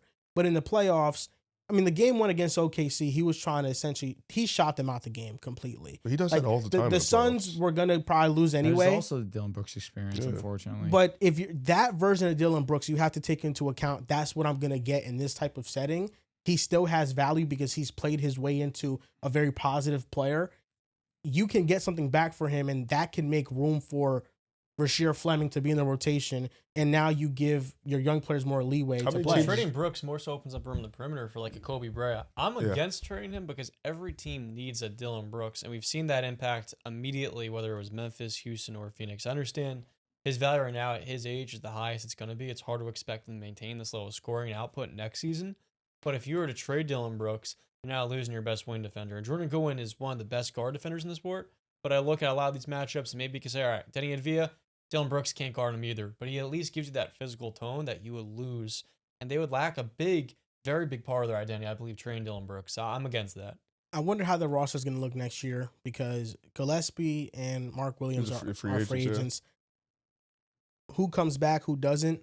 That's going to be interesting. Gillespie back, and I think you can let Mark walk. Or I think try you can to let trade Mark him. walk If his too. market is low, no one's really giving him a long-term deal. Then you Yeah, can keep I don't him. hate it because you got Flemings, you got Malawach, you got Osa, who's a good backup, and you're gonna run a lot of Royce and Dillon at the 4 too. So realistically, there's not gonna be, if you bring Mark back, there's just not gonna be any room for all of them. That's why I'm saying that Brooks being expendable opens up Rasheer because Brooks has been at the 4 a lot this year, and the reason why Rasheer started playing in the first place was because Dillon Brooks got hurt. Yeah. And then you saw, wow, Rasheer Fleming is actually really good. He can space the 4, he can defend, he's versatile, he can defend multiple positions. I don't hate, and obviously this is just if he's healthy, which is hard to do. Love my bro though, but I don't hate Ja, Book, Brooks, Flemings, Malawach. I don't. I really don't hate it. What about? Well, I don't want to disrespect Fred because I do think that his playmaking was. Oh, you talking about Fred VanVleet? No. Who? Jalen Green not playing with a real point guard, but that's me slighting Fred. I feel like that's unnecessary. But I don't think his problem is not playing with a real point guard. Correct. But Ja with Devin Booker and Jalen Green, that's intriguing. That's so small. So tiny. So tiny. I like the idea of Ja, Booker, and Brooks. I like that if So they more. played in Baller's Life. But I feel like a lot of what excited you about Brooks was his offensive upside this season. Ja comes in, that goes back to him And being. it should. No offense to Brooks. I think that there's just a little bit more of a ceiling that can be reached with Jalen Green. Oh, no, for sure, because he's talented. That's why I say that. In terms of who? Like over Dillon Brooks? Brooks, correct. But what do you need right now? I think that if you're the Suns, you're in the business of keeping young talent and trying to develop it, which is why I think you take a shot on a John Morant. That's a gamble, but if it's high risk, very high reward. The thing is, I think you only get John Morant by giving up Jalen Green. Yeah. I don't that's think the only Memphis way it would takes happen. back Dillon Brooks. Because of the contracts. Yeah. Jalen Brooks Green isn't going that trade. Jalen He has Green's higher getting trade value paid. than How John much Morant. is Dillon Brooks getting paid? Dillon Brooks is 20. getting paid It's like 17 It's like million. 20. Yeah, it's 17? probably something like Jalen Green's getting paid 34 million. Josh at 41. It would just even basically. them, and maybe Royce O'Neal adds 10 more. Brooks is also on expiring next season. What does the deal look like though? Like, because if I'm the Suns, I don't want to attach any picks to that. It's Jalen Green and It maybe could a be few just seconds. like how they did just Trae Young for. It could just be Jalen Green and whoever for Ja flat. There's not a first-round pick in that. But am Yeah. I wrong for saying the Suns should be in the business of keeping their young talent? No, you're not wrong. What was the point of trading Kevin Durant? Like if Jalen Green was supposed to be the main piece. I don't in that. think it was. It's probably the 10th overall pick. Malawach, that's also But fair. Then it's like Fleming's a two. good. Like here's the thing, I don't hate where you're coming from. Mhm. I think that all stems on how much you believe in Jalen Green. I think if you believe in, and here's the thing, there's another stigma of the small guard, which is kind of, I don't want to say he's I dying, was gonna say, but but what is he? 6'4"? 6'3", 6'4", he's very skinny. You know, he doesn't have that strength to get to the rim He and is be as athletic effective. though. So Super athletic, but he also doesn't have the shot diet that you want him to have. Not the greatest off-ball player. You know, so I think it all banks on how much you believe in Jalen Green, and that's where you start to have conversations. So wherever Phoenix is at with Jalen Green and their belief in him, because obviously not the greatest first year because he missed some time for sure. Started the year off really injured, didn't play until like I think February, and then got hurt again. So this year he didn't really get a chance to even show his worth for them. But obviously he had the playing games and stuff like that. But I think Phoenix starts there. What do we think our value? What do we think like our opinion is on Jalen Green? Because I'm in the business of, I don't think every team goes for a championship. I think some teams are just built out to just be competitive because they know their ceiling. And I think Phoenix is at that point where we want to keep Devin Booker here all long term for the rest of his career. I'm sure Devin Booker wants to be here for the rest of his career. I think Devin Booker is fine with, just give me a chance to get in the playoffs every year. You never know. The way they build their team is going to be interesting because they don't own their first round picks. So a lot of their moves and how they get better is going to come from the margins. It's going to come from diamonds in the rough or their players right now like Kobe Bryant, Malawach, Fleming, all developing into something better than what they think they can be. You know? I also feel like What do you feel like? there is no better situation for Jalen Green to learn and grow than the Suns learning next to Devin Booker. Yeah. Yeah. Just being able to refine your game, learning from one of the most pure scorers that we have in the game as well. Yes, his efficiency has died down, but we know the player, we know the scorer that Devin Booker is.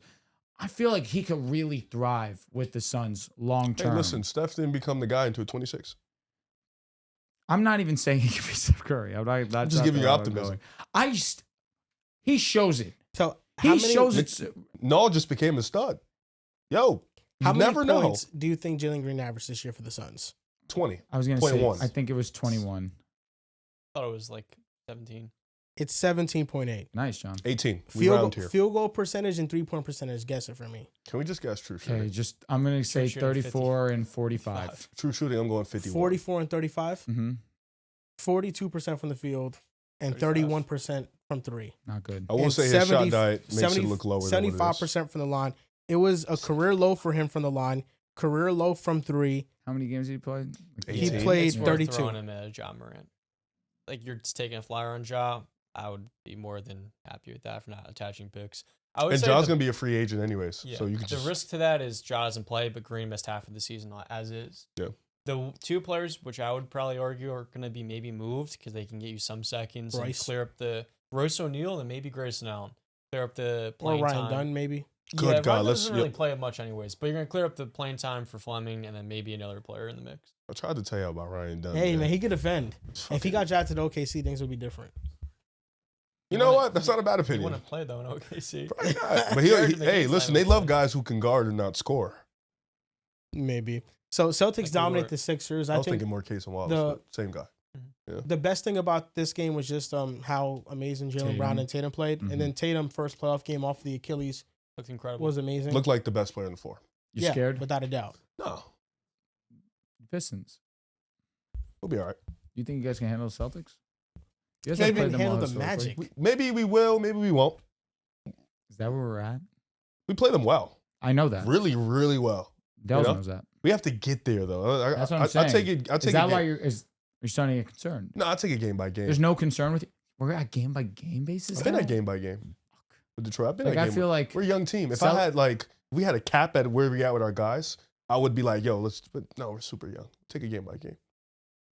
This is year 3. losing round one season's a failure automatically. 100%. Okay, I'm glad we're here. 100%. I'm glad we're here. No, but this Okay. is year 2. I understand that, but just the first seed 16 No, I'm with wins? you. I'm still with you. We should Lose to the easily come Magic? out the first round. Okay. Yes, we should. If we lose in the first round, objective failure. Yes. Everything You know, we did it was should a happen. joke. Year two. I'm sorry. Yes, year But two. now we have to get to the second round. round two. You lose. I Still- feel like that's like the normal-ish thing. It's to disappointing, do. but it's like, all right. It's like fuck. Like when OKC Yeah. lost to Dallas. Exactly. Bummer. Yeah. Damn it. We'll be back. Because we're playing championship. Cleveland next round. So if we lose to them, I won't hate it. I'd be like, damn. You know what I'm saying? It'd be Like, a bummer. they're a good It'd be a team. Bummer. They are a good team. They You know, are. a they've good only team. played as a starting 5 like 100 minutes It's ago. nuts. Yeah, But so they are injured. they're a Who? good team, though. Jared Allen's just going to be playing with that injury. Oh, he looked looked good. great. He did. Game one. Well, it's Toronto. They're awful. That also. Yeah, I think the Offense Cavaliers. The Cavaliers can sweep the Raptors. But it Maybe they get do. one. It so should be bad. a series where Jared Allen, Mobley do play so well. bad. Well, Mobley Maybe a maybe hard team to not watch. because of They're the worst team Scotty. in the I don't playoffs. know, but No, Mobley Scotty's played been- amazing game one. That's what I'm saying. They're the worst team in the playoffs. No. Toronto Raptors? is Toronto legitimately is not the worst team to play. They're They have the wor- quickly.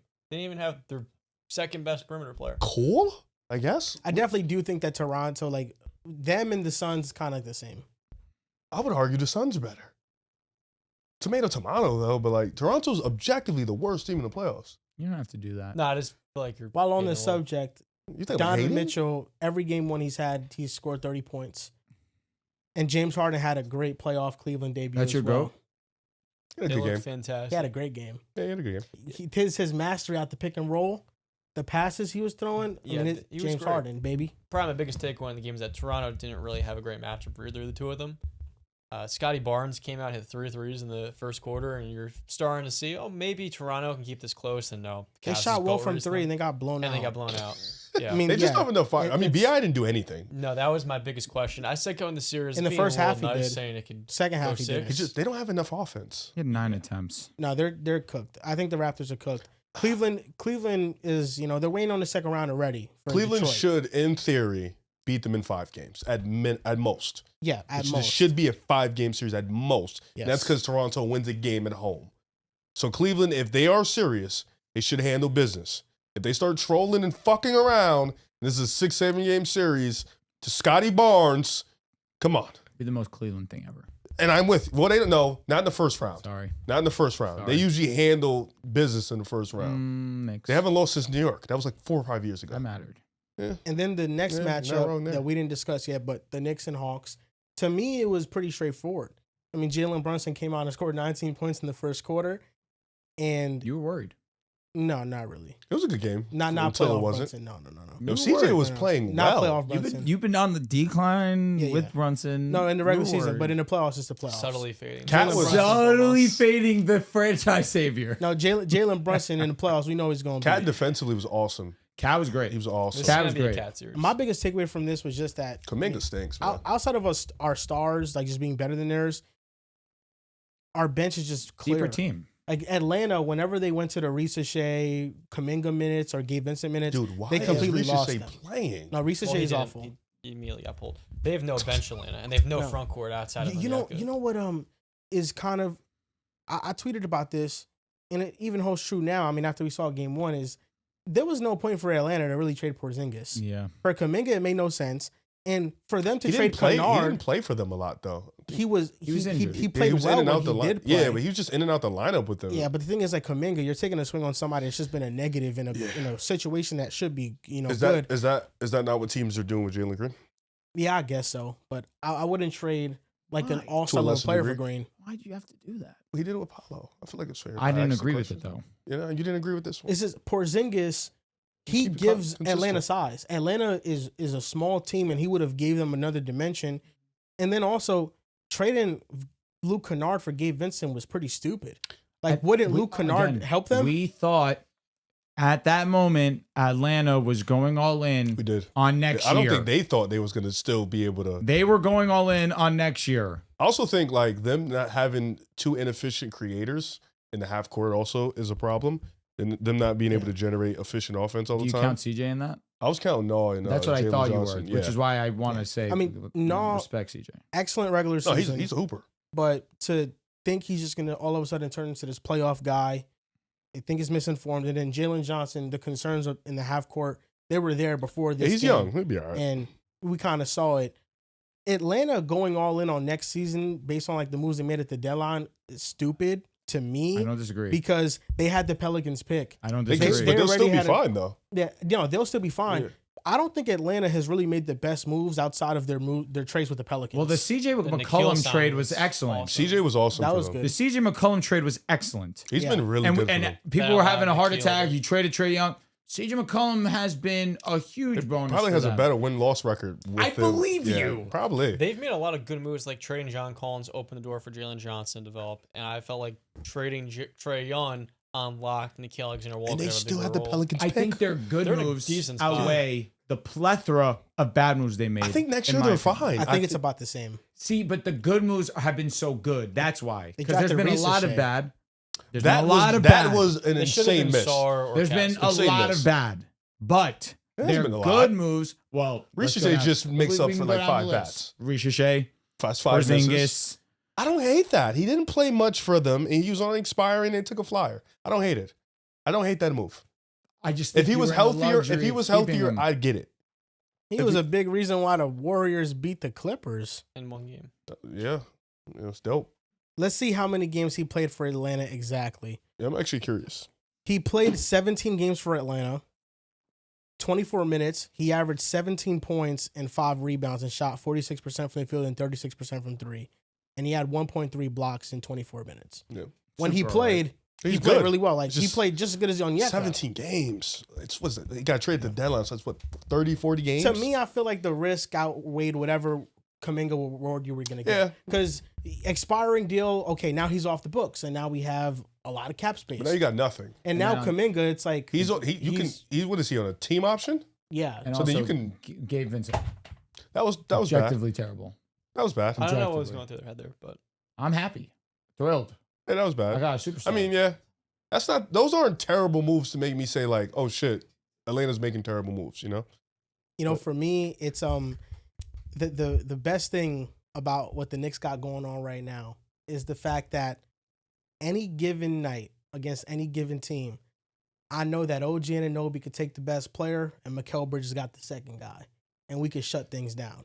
Because that's exactly what happened against Atlanta. That's what happened against Boston last year in the playoffs. We got those two guys that make things happen defensively, but they also contribute offensively. OG was awesome in game 1, and so was Mikal Bridges. They were all great in game 1, defensively and offensively. But that's why we're a matchup nightmare. You couldn't hold Pascal. You just needed one more. Damn. And it's good that OG is expected to play in game 2. There's a little bit of an injury scare, but it seems subdued. 5 games? I think it's 5, yeah. They just play fast. They play a style similar to Hey, listen, Indiana. it's one game. Let's see how game 2 looks. Yeah, we'll see. CJ McCollum was saying that Jalen Brunson was acting on the kick to the groin. No, he hit him straight in He There's was like, no he act put on a on that. Broadway show. He's in New York. Who knows? CJ McCollum. I mean, every time JB steps on the court, it's a show. Yeah. Can't believe you turned your back on him. I didn't. Let's be honest. Philly's ass. It was so Let's slow. be You really honest. wouldn't be Can able we to be discern honest? it. The three of us here.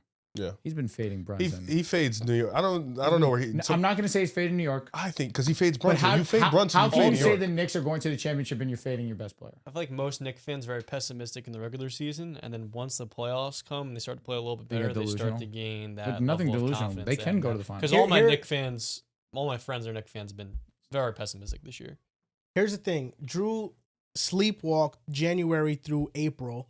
Crying. He at didn't that. watch Brunson struggle and average 23 points Maybe per he just game in that ignored it. entire I time. didn't care. He didn't care. So 'Cause all that cares for Brunson- Riv, it's on me for watching the games and actually talking about what's going on. All that matters. Listen, I hear both for New points. York, That was a little crazy. All that matters for New York, especially after the Mikal Bridges trade, is the playoffs. When did I say Brunson would play bad in the playoffs? You just were concerned. No, I wasn't. When did I There ever was say a I more was general concerned? concern about the small guard fading out, and maybe the Knicks have to be a little more proactive. Who do you guys play next? That's- Boston? I was never concerned Serious? about Brunson's offense. His defense, yes, that is a Of concern. course. But his offense in the playoffs, no. He's going to do his thing. And the last 2 weeks of the regular season, him and Cat, they've been running some plays that we ain't seen all year long. Like, they're actually playing well together. There you go. The great last 2 weeks before the regular got Boston season coming ends. up. That No, shit moves Mike me. Brown pulled out the plays, There you go. caught teams off guard. And now I'm already looking forward to Boston in the second round. I feel like we already know that's going to be the matchup. We'll see. I mean, Boston, they were really good in game 1. The way that Tatum looked, he was incredible as a playmaker and Oh, ball yeah. handler. If you're getting that the entire postseason, the Celtics are the best team in the East pretty clearly. And I know it's easy to say that after game 1 or Detroit and New York didn't win as emphatically, but I thought the Jays looked, and the supporting cast looked really Yeah, damn Philly's good. garbage. Without Embiid.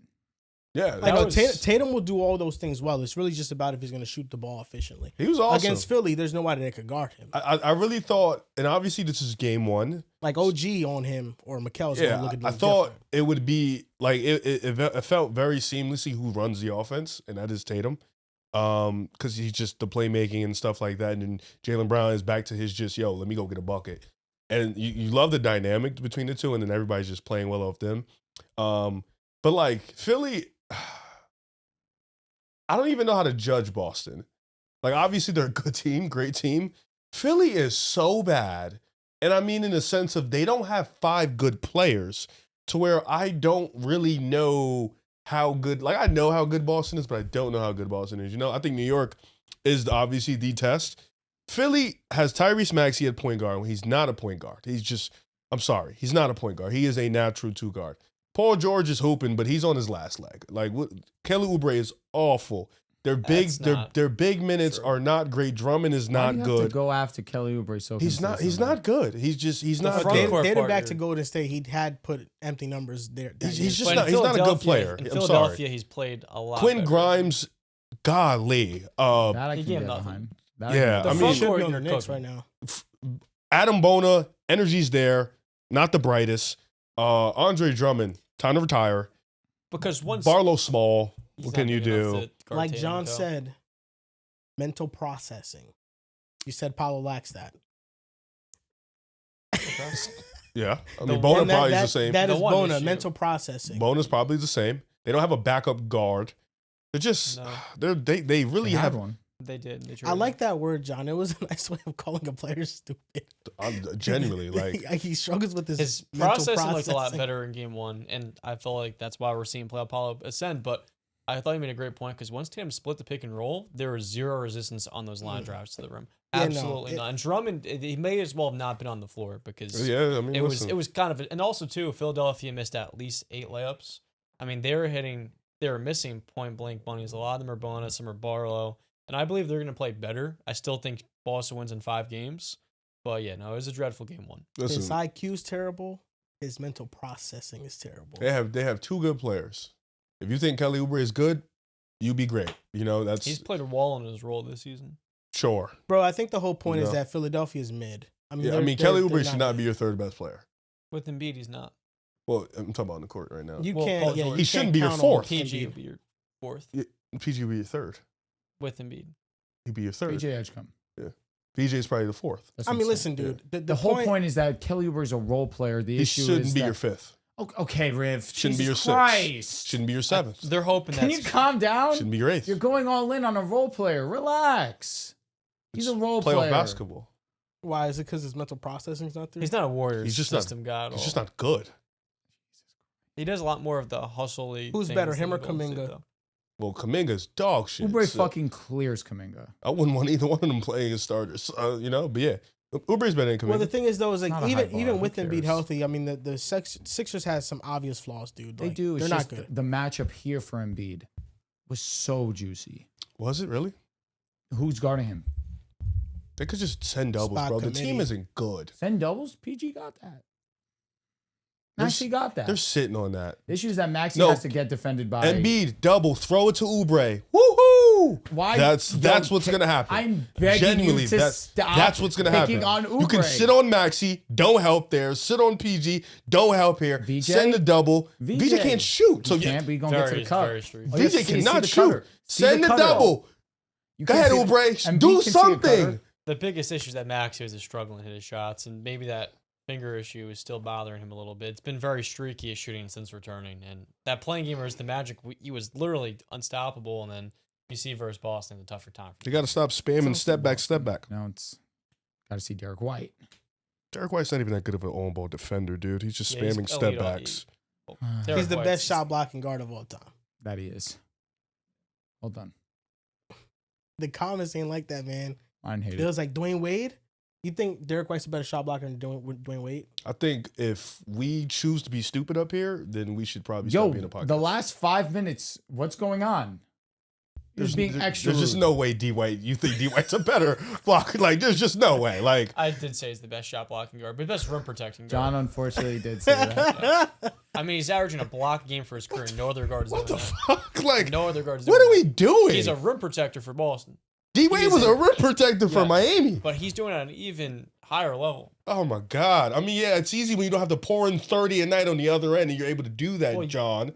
Yeah, that doesn't take away the fact doesn't take that away the fact individual that he is, skill. correct. No, I'm not he's saying he doing is, better. but I'm saying it's easier to think that one guy is better because he does it I more. know- yeah, No, when Derek D White's Wade, not when better D than Dwayne Wade Wade. was at his best, shot blocking, though. he was. Yeah, we're talking about the shot block. When Talking D Wade's shot at his best, D Wade is quite literally dubbed as the best shot blocking guard in NBA history. Better than I don't know if it's Jordan? Jordan. MJ. Oh, you know, MJ is better I shot just say, blocking guard. you got it. I'm So thinking you think more Derek White's RR. a better shot blocker But than even Michael then, we Jordan? can add Jordan to the list. Let's add Jordan to the list. Absolutely. Let's do it. MJ Jordan. I mean MJ Wade.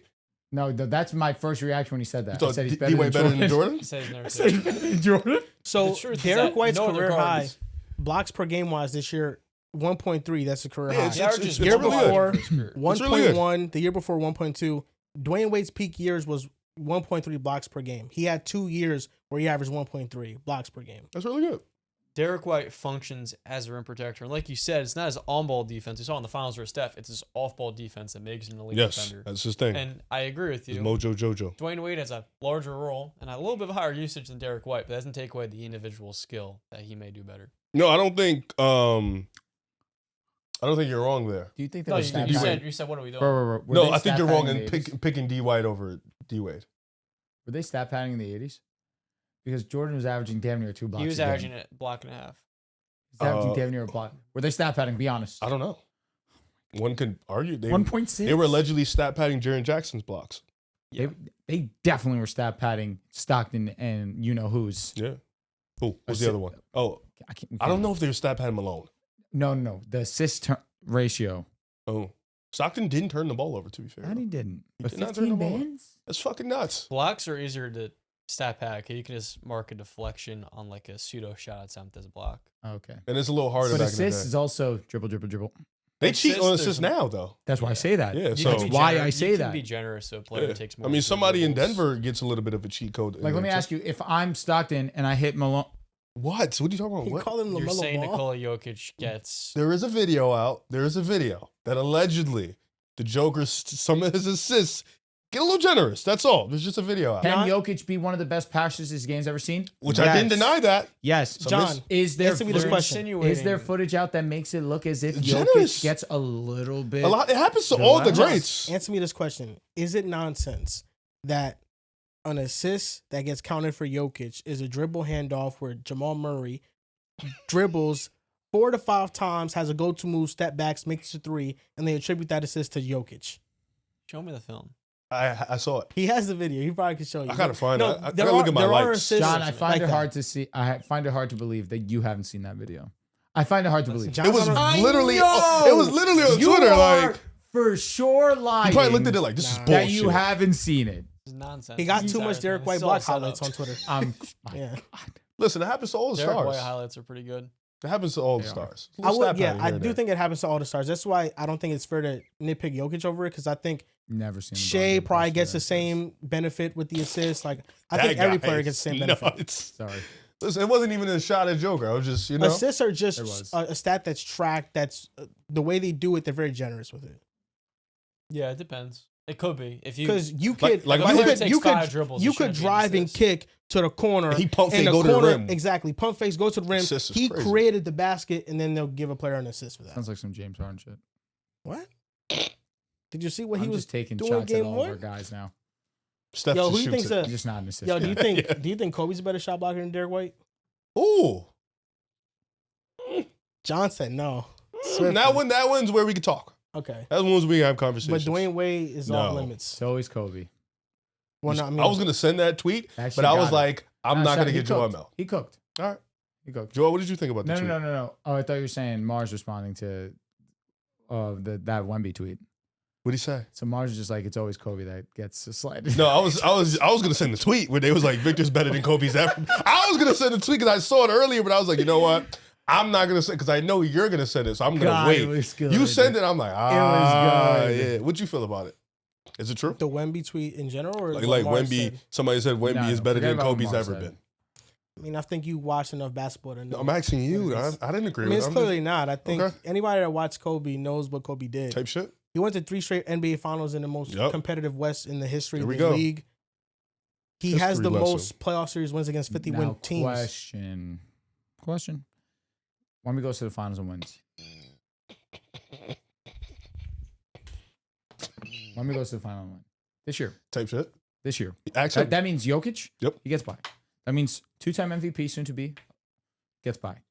That means, he performed in all series. of course. Yes. Of course. I mean, if Wemby does that, then if you want to stop the conversation at Kobe, you can, but Wow. that's a peak higher That than is nuts.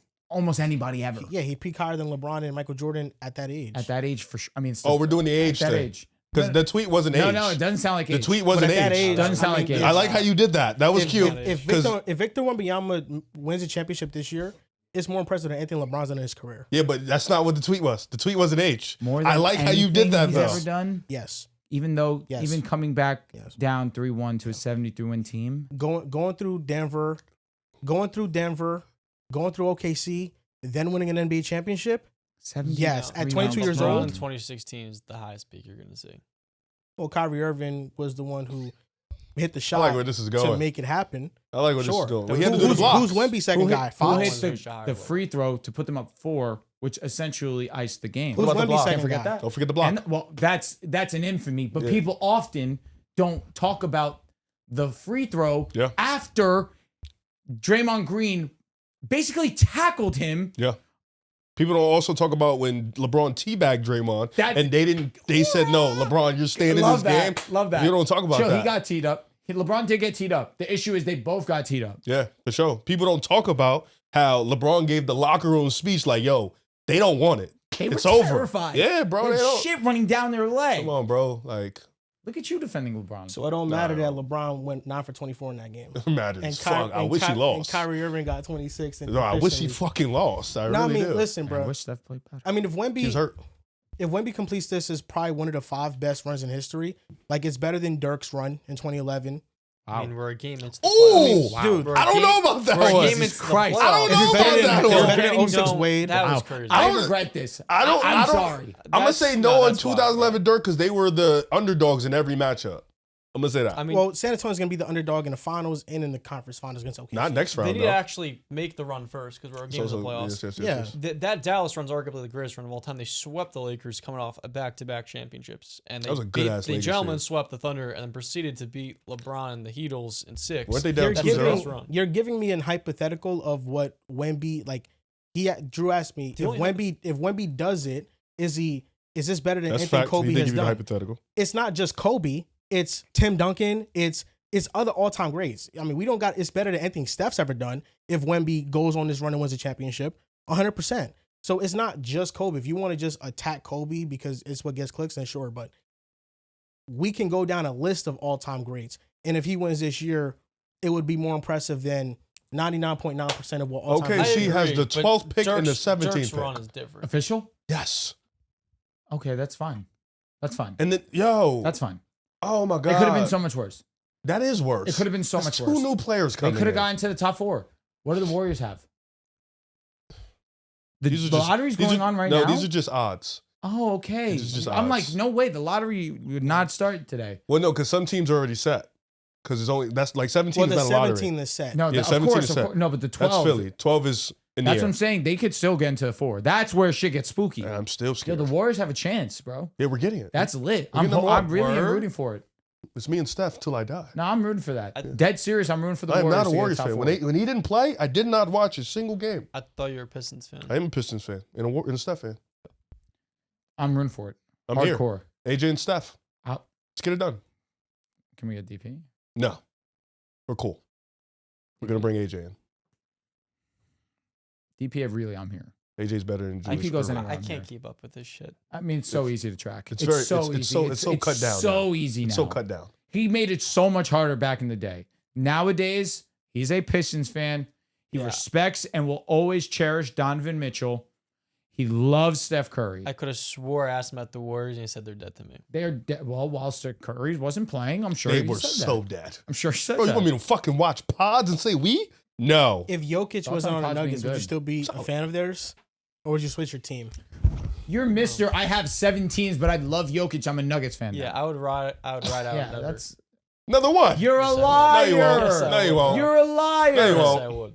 I think That has Pittsburgh, nothing to you're do super low. anything. You used to be a Memphis fan. You faded And that. a Nets No. fan. You faded that. And a Suns Two fan. decades of 500 records. You barely 20. Yeah. Talk about 2 decades. That's what I'm I'm saying. literally That shit don't gonna even turn count. 23 White in 2 literally have months. been on this microphone and said, I'm a Nets fan. I am a Suns fan. I like the Grizzlies. I am a Nuggets fan. So Well, then why all am I that to means believe is that I didn't articulate myself because I told y'all. At least if I didn't, No, you said you were a Denver fan for sure. I had my No, players. you've been for over for these last basketball. few years. For football, on my team. For basketball, I had my Football, players. we know. But in That's football, how you only it have works. one team. Basketball, you are a floater. Yeah. But now my one player is Nikola Jokic. A floater. And He was taking Denver people's is shits. my one franchise. What's your favorite team, Tyler? What's the sport that you love the most, and that's your favorite team?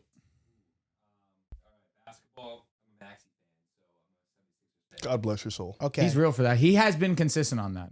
Are you a mascot of the Sixers or Maxi? so I'm what, I'm a fan. Okay. Mascot is It's nuts. yeah, it's nuts. Mascot is nuts. You're a mascot of the Broncos. You be wearing that shit though. You do be coming in here like all I'm a masked up. fanatic. Yeah, I could get that. Fan and mascot. You can't It's really the use them same interchangeably thing. much You at all. can't. No.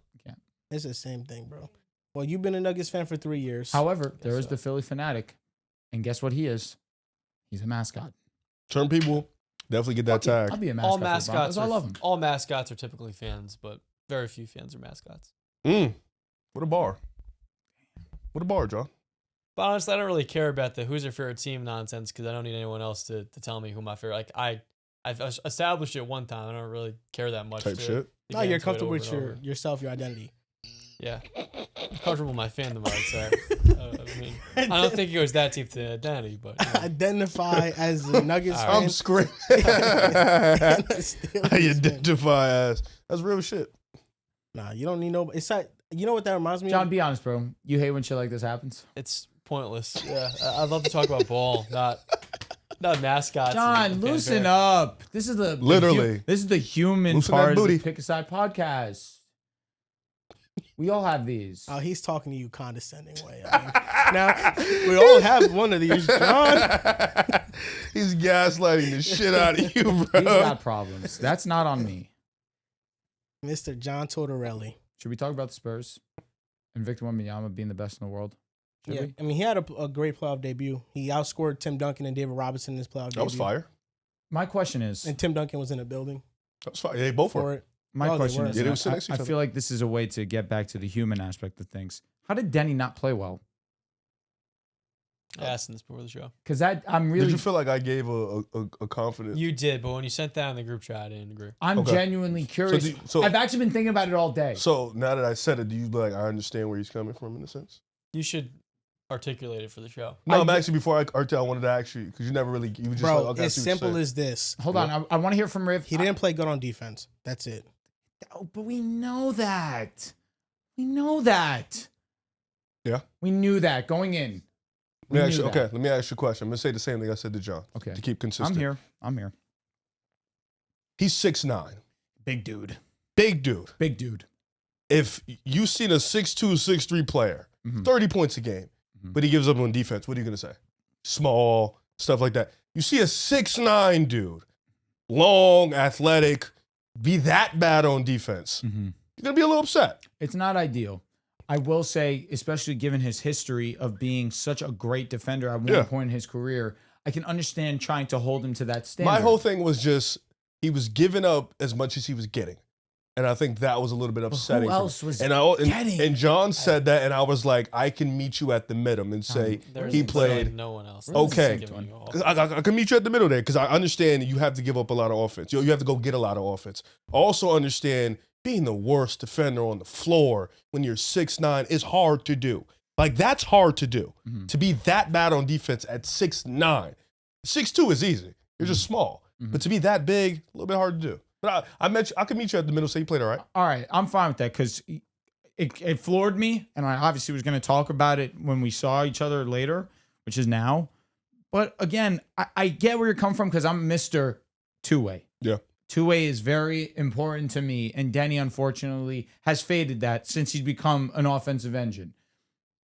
When you look at the Blazers, his primary job is to not defend anymore. I'm with you. I just think like certain matchups you get up for it and he doesn't, and that bothers me. I understand. I just think that in this one, especially a Spurs defense that is Yeah. the best part of either two teams in this matchup, the fact that Deni was going out there and he was really the only consistent one outside of Scoot Henderson, shout out. Yeah, he did play well on offense. I'm not gonna say he didn't. It's just that I think that his job coming in was to score the basketball Yeah. and be that effective guy for them, especially because that was such a concern coming in. How was he even going to look in this series as a scorer, far, number game one one was option? In solid. game one, I think he passed that test. Yeah.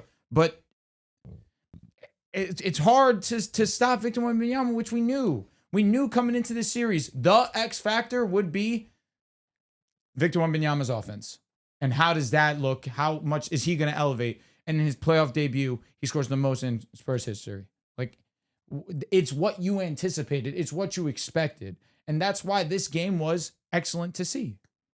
I don't agree with what you said about Deni having like a bad or all right game, whatever you want to say about it. But I also think that just because Deni's responsibility has changed with the team doesn't mean that defense doesn't matter for him. Agreed. Because if he plays bad on defense, you still have to criticize the fact that he played bad on defense. Agreed. You can't just say, well, I mean, his job is offense. Agreed. You have to criticize him in the same way. You can't give him a pass for not playing defense I won't just because disagree. his roles have changed. But I thought Deni played really well. I thought Victor Wembanyama obviously was the star of the show. He took over the game in multiple different aspects. And I also think that more than anything, it's just game one, but it proved that the Spurs are ready. Devin Vassell was awesome. He shot lights out. Stephon Castle was awesome. De'Aaron Fox is not the same scorer that he was in Sacramento, but I also think that he doesn't need to be. He's not the number one scoring option on the team. There's so many players that he has to get involved, and I feel like him taking a step back isn't the worst thing in a matchup like this. There are matches where they're going to have to need Like next De'Aaron round. Fox to be aggressive and to be who he's supposed to be. But in something like this, I think it's good for him to take a step back, make sure everybody else gets going. Luke Cornett gave him some really good minutes. Just overall, I thought the Spurs' depth, Victor Wembanyama, we know is a star, but I thought the Spurs' depth was on full display, and they showcased why. I mean, even without Wemby on the floor, I thought they made runs. They showed why, even when Wemby didn't play, we were a really good basketball team because they arrived as a team. Wemby's a star, and he made history, but I thought this was more so a rival of all of them. Did you like my comment to you? What'd you say? I just saw you responded back. Oh, So he makes the Deni Advia essentially apology video. Mhm. And I said, this video should be captioned, my apology to Drew and Deni. There you go. He responded, hell no. The Spurs. I don't want to be rude.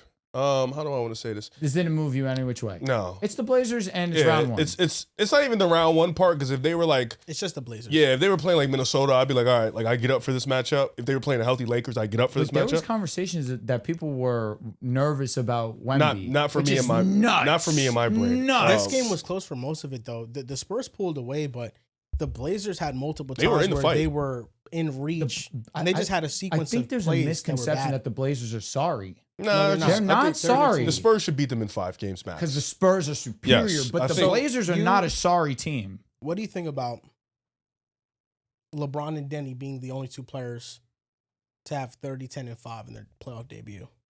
That's awesome. Okay. I think it's super awesome. He's in historic company. He's Yeah. with the king. I think that's super awesome. Come a long way, Joel. He's with the king right now. So who's better, Josh Hart or Deni Avdija? Josh Hart, At what? rebounding, Is he though? He's an exceptional rebounder. Is he? diving for Yeah. loose balls. That I'll give you. For what the Knicks need, give me Hart. Give me Josh fucking Hart. You would take Josh Hart on the Do not Knicks need right now. over Is Deni. Deni going to New York to play defense? There's probably a chance. All right. He does not have to score nearly as much. Well, I think I'd take Deni. He gets better at defense for sure. Okay. Probably less offense.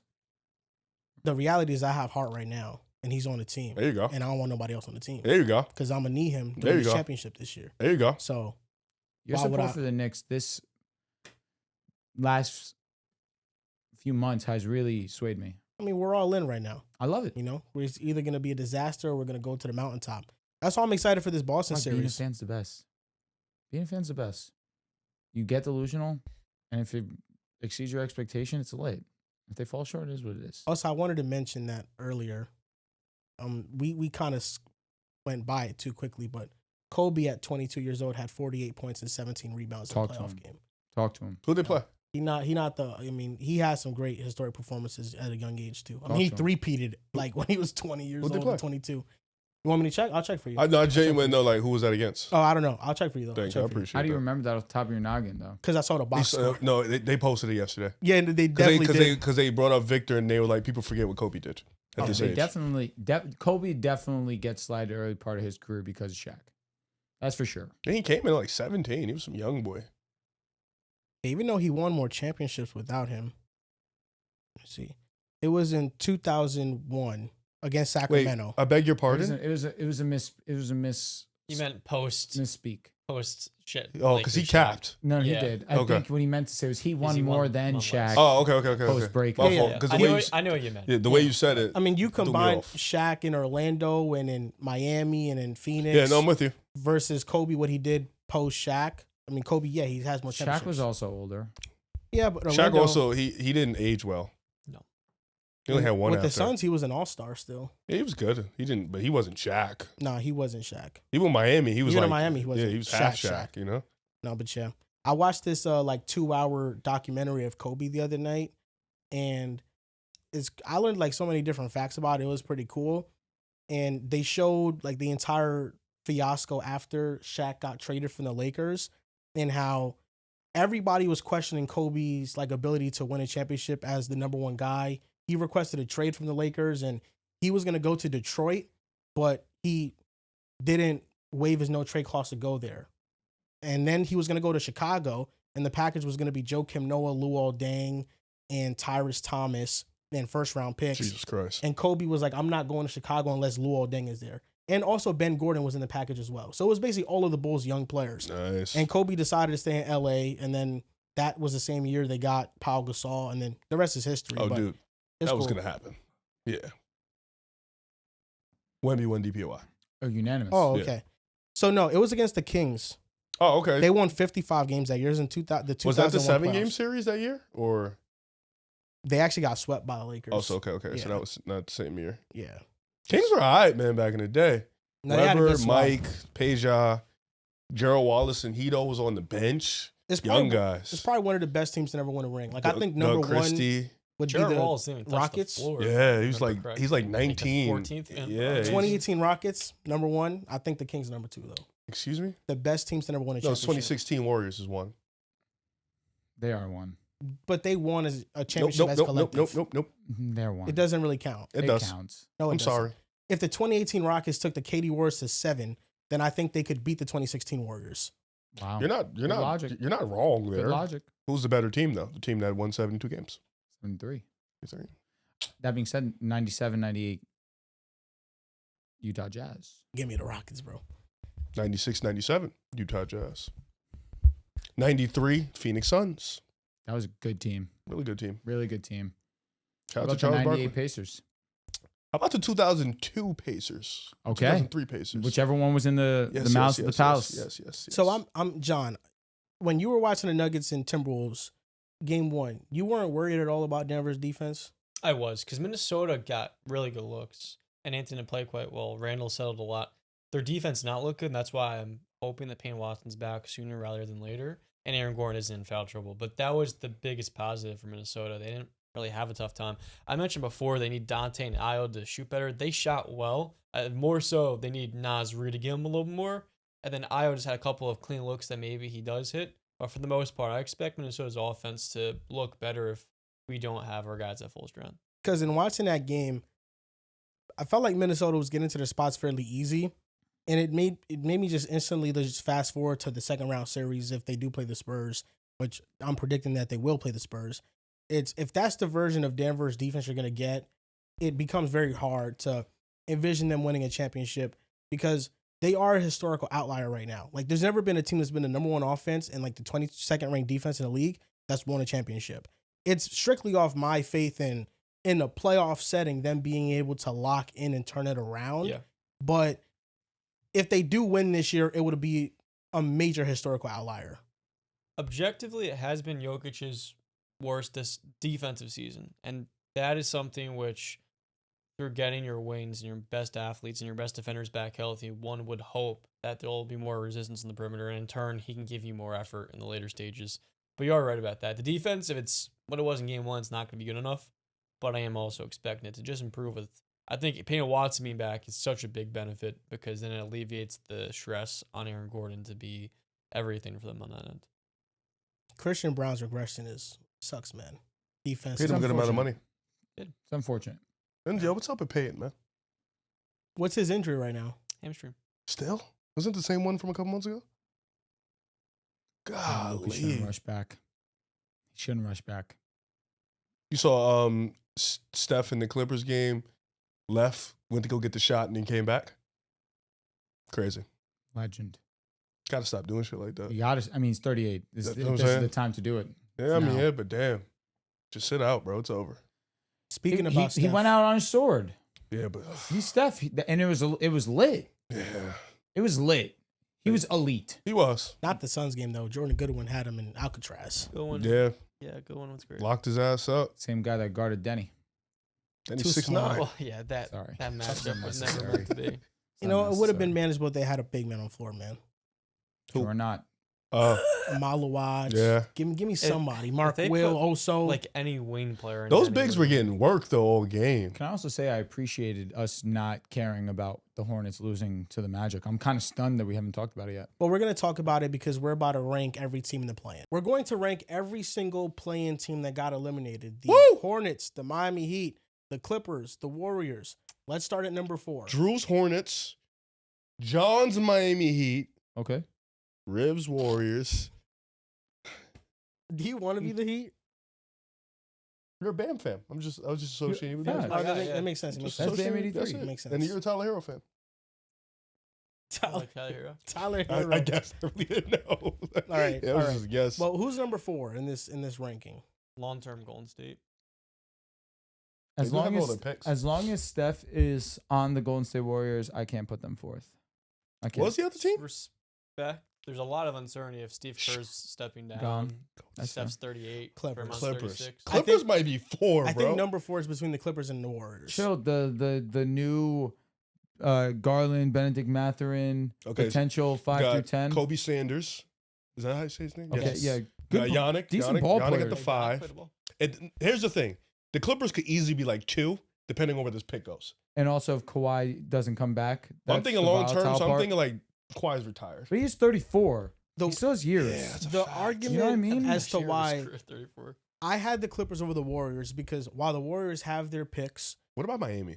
they're older and they might make an all-in move this year True. and trade their picks. I thought that unanimously we would just be like, What Miami. young talent does Miami have right now? But Miami, at the very least, has their picks and they have Bam Adebayo and they have enough assets to make a move to be a notch above what they are. So right now. wouldn't Golden State have that same, and then they have Steph? It's just that Steph is 38. Gonna He be has more 39. value at 38 than and also Bam ever. Jimmy's gonna come back next year. Yeah, I get it. His I get value it. is probably tanked. Are we 'cause of the doing injury. this based on the next 3 years? Who has the Ideally. best future? Yeah, it's between the Warriors and Also, Clippers to I me would at add the a last spot. caveat that might help you out. Steve Kerr might not be back. That's true. So if Steve Kerr is not back, It's a good I can point, understand why John. Warriors at 4.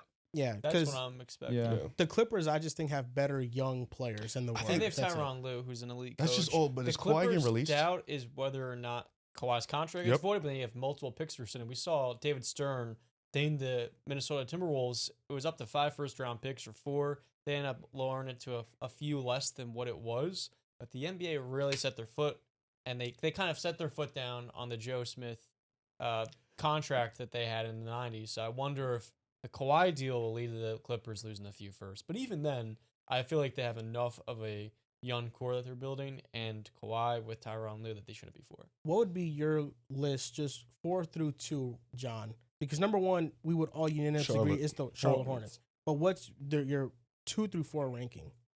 Warriors at 4, Clippers at 3, Heat at 2. Mm. Having Erik Spoelstra has such a big leg up, and they have We can't talk like Tyronn Lue's not one of them ones. He ain't Spo, though. Spoelstra still. He's supposed to, but the roster, the young players, Yeah, there you go. It's very dark over a there. little Miami. bit stronger upside, and this 5 through 10. Well, Erik Spoelstra is still the best coach in the NBA. to He me. is, but Tyronn Tyronn Lue Lue's could be top debated 5. top. Exactly. So here's the thing. I look at Miami and I see a team that has a number 2 in Bam and a lot of really good starters next to him, or a lot of really good players next to him. They still have a dire need for a player like Kawhi Leonard in their team. But the fact that Kawhi's 34 years old, and then also, too, I don't look at Benedict Mathurin as a locked-in starter long-term. And we saw Garland with his foot injury. There are still questions with each of those young players. Though they have them, I don't believe it's, rose-colored glasses when you're looking at the You're not Clippers' wrong. outlook. You're not wrong. So that's why I'm taking So- the Miami And even Heat, with too. if the pick lands 5 through 9, the Miami Heat are going to have a lottery pick in this draft too. There you go. They're probably not going to get the same level of prospect, but they'll be in a position to draft a really good player. Okay. So you said 3 years. Yeah, Let's next do 3 3. years. Okay, next yeah. 3 years, I'm going to go Miami at 4. I think, and they're all interchangeable. I just think Miami has the least amount of talent in terms of the top. It's just bland. Yeah, and they don't have a ton of young talent. And I do get they have a lottery pick that's going to be coming in, but their spot is going to be at the same places where the Warriors spot is going to be. So they're bringing in essentially the same type of young talent. Miami probably goes a younger player. Golden State probably goes Yaxel if they do, when they do have their draft pick. But I'm going to go Miami at 4. I'm going to go 3. I'm going to go with Golden State. I think having Steph is important. If he's healthy, he's still one of the 10 best players in the world. Jimmy's a tricky one. Draymond can still play at a high level on the defensive side. They're bringing in a draft pick, but they don't have a ton of young talent either. But they have an opportunity where they could make a move. You have Porzingis. They can bring in somebody in a trade. And then number 2, I think it's going to be the Clippers. I think it's all dependent on that Indiana Pacers pick. I think that's super important. But if they can be able to nab that, they have Darius Garland, Benedict Mathurin's a good player. Kobe is good. Yannick is good. and they have Kawhi Leonard, who I think is the youngest star out of them in Golden State. He's younger than Jimmy. I think we're around the same age. He's younger than Steph. He's the best out these guys, him and Steph. So I think with the Clippers, I have two, and then Ty Lue is still there. Spo obviously gets the bump, but just like you mentioned, the talent over there for me just seems bland, uninterested. I think a lot of those players, I don't think Bam is a 2. I think he's more of a 3. I think Tyler Hero, they're probably done with, not done with him, but they want to be done with him. Norman Powell played himself out of a new contract deal, I feel like, for this team. Jaime Jaquez had a good year, but I like the Clippers a little bit more. I'll go number 4, Golden State Warriors, solely for the fact that the best player on their team is 38 years old. And if it's a 3-year window, 41 years old, it's Steph Curry. I'll give him a chance. He's just earned that respect. But 41-year-old franchise player, what's going to happen with Draymond? Steve Kerr, what's going to happen? Is Jimmy Butler going to be on the team at that point in time too? It's just all questions you have to ask. And then the way that they've drafted on top of it too hasn't been one that's going to make me the most intrigued with the Warriors on top of it too, especially of recent years. I guess what? AirPods? Is that end of the list? And then I'll go number 3. Gus Santos. Yo, shout out to Guy. Guy's a baller. Quentin Post. He's a good player. Just naming dudes. Yeah, I was going to say. But Guy, good player. Guy deserves a shout out, and I apologize to him. Number 3, I am going to go with the Miami Heat just because of a lot of the reasons Riv listed. You have Spo. That leaves me optimistic that you can get anything done with that. But at what point is Spo going to be like, I want to go to a team that that has a chance to contend? And that's something that's legitimately fair of him to say. He's been there through the Big 3 era. Shit forever. He's been there post with Jimmy Butler reaching the mountaintop again. Mountaintop again to the finals, unfortunately falling short multiple times. Were times where he was counted out, but because of how excellent he is, how excellent Jimmy Butler is, Bam Adebayo, the supporting cast, but mainly how much he was able to get out of them. Now it's at a point where he has earned that right to do whatever he wants to do. So that's something that you at least have to keep in your mind. And then 2, I am going to go with the Clippers with the idea that Kawhi Leonard stays on the team. If he's not on the team, then they fall to 4th very comfortably for me personally.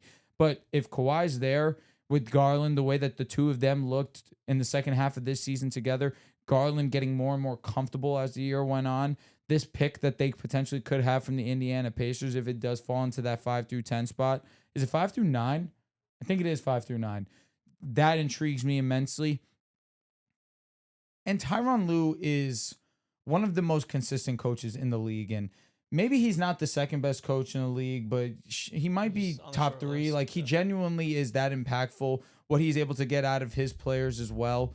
His constant ability to put together a winning team and maximize his roster similarly the way, let me not say similarly, but in a way like Erik Spoelstra does as well. Doesn't lead to as much success, but he's also in a much tougher conference. I'm going to go with the Clippers at 2 and then 1, obviously, Charlotte. Spoelstra's in a very similar spot to Popovich, except he's much younger after the Spurs traded Kawhi Leonard, where they're just stuck in purgatory between being a 7 seed year in, year out, and then ultimately falling out the playoffs. And for Miami, the obvious path forward is you have to bottom out one of these years and maybe trade some of this talent. Maybe it is a Bam Adebayo, maybe it is a Tyler Hero, but I look at their ability to develop talent and their ability to scheme when they do have elite level players.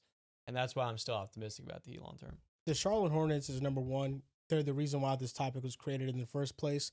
And the question for them is, how realistic is it that they take that next step next year? They were a fun surprise team.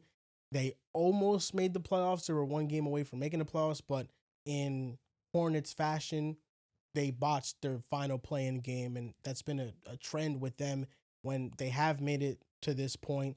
But now next year, the expectations are different. Everybody's going to pick them to make the playoffs, to take this big leap, and with the concerns they have with the durability, that might be something that you have to monitor. And I think that they also need to make a move to make them even better, because I think the problem with the Hornets right now is LaMelo, Brandon Miller, and Canepa are all fantastic talents, but they also bleed a lot of value defensively.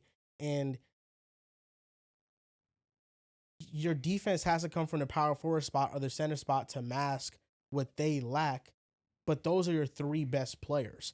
So I think that's the issue they run into, to where their best defenders, one of them is Diabate, but then their best perimeter defender is Zion James coming off the bench. So I think Charlotte's going to have to find a find the answer of how are we going to improve this roster? Clearly, our best 3 players are going to remain there, but how do we build a team around them that defensively can take that next step? And they weren't a terrible defense this year. They ranked top 15 in defensive rating, but that was due to a lot of factors like them being one of the highest defensive rebounding teams in the league, and they closed out possessions. But I think we saw it in these type of settings that they don't have the players that can stick on the perimeter one-on-one. Like, they get hunted. And then it also, you have to question the volatility of their play style in the postseason setting like this, to where physicality has bothered them and they don't have a consistent half-court shot creator. I know that he has found a home in Miami, but if I'm the Charlotte Hornets, that's something that would wildly impress and change the way that you look at him. Is Bam Adebayo going to Charlotte? I saw that on Twitter. Oh, really? I think that makes perfect sense. It's a perfect union, understanding that the perimeter defense is going to be a liability, but the offense at least makes up for it. You need a real anchor back there. And this is no slight to Diabate. Diabate is a fine young player, but there's levels to it. And Bam has shown you to have that ability to be an anchor, to go out there. If you need him to switch onto the perimeter, he can do that as well. That is intriguing because then if you're Miami, now you have a direction. We're obviously going in a rebuild, but now I can get, if it's a Miles Bridges, if it's a Diabate, or is getting some type of young player back as well, some picks. This at least matches up the timeline where Bam now is the veteran in the room. Now he can be a little bit of a leader as well. You get a little bit offensively with him too, but mainly you get that anchor that you've been missing defensively. And not much should change in theory offensively. You can still get out there and run. The 3-point shooting variance is still going to be great, going to be at a high level. You hope that LaMelo can be a little bit more efficient next year. You hope Concanipple cleans up what was a pretty lackadaisical month to the season. And Brandon Miller continues to improve year to year as well. There is optimism, obviously, but I think that that's a move that at least to me feels realistic, where that's a team that needs to find a direction, talking about the Miami Heat. What's our ceiling with our current roster? I feel like they've already seen that. They've already experienced it. You need to find a way to get out of this, and I think that is a Bam Adebayo trade where you're breaking it down to build it back What you up. sending? So this I think is, it's Miles, it's Diabate, and it's You're not trading Diabate. The- You're probably gonna put an extra pick. Diabate, yeah, you definitely need a backup big. Well, you got Kyle got Brecker, so Kalkbrenner. one of them got to go. But Diabate is so good. He's one of the biggest Diabate reasons is why awesome. they. he is good, but again, top 15 defense. They're gonna put in like an extra first and No, So I was going to say before- 3 first-round picks. So before we go crazy with like what it looks like, shout out to Bill Simmons. Bill Simmons created a trade idea, and that's probably what you saw on Twitter, was that the Hornets receive Bam Adebayo, the Heat get Miles Bridges, Grant Williams, a 2026 first-round pick, which is a lottery pick in this draft, a 2027 first-round pick, which is via Miami. So Miami gets their pick back in 2027. Okay. A 2027 first-round pick via the Mavericks, which is top 1 and 2 protected. I wouldn't do that. And then a 2029 first-round pick. So it's 4 first-round picks total with... The Hornets have the Mavericks pick that far away? Yeah, in 2027. That's a movie. I'd probably try to keep that 2027 pick for the Dallas. for sure. They can still be Charlotte. ass. I'd send my own. Like at 2027 Charlotte, I'll send my own. Huh? That's what it calls a needle mover. Yeah, My nice. thing is Miami. Mistake. The 4 first-round picks is cool. I don't know if they'll send 4 for Bam, because like Grant Williams is a negative asset, and then Miles Bridges is like whatever for them. Do they ask for a young player?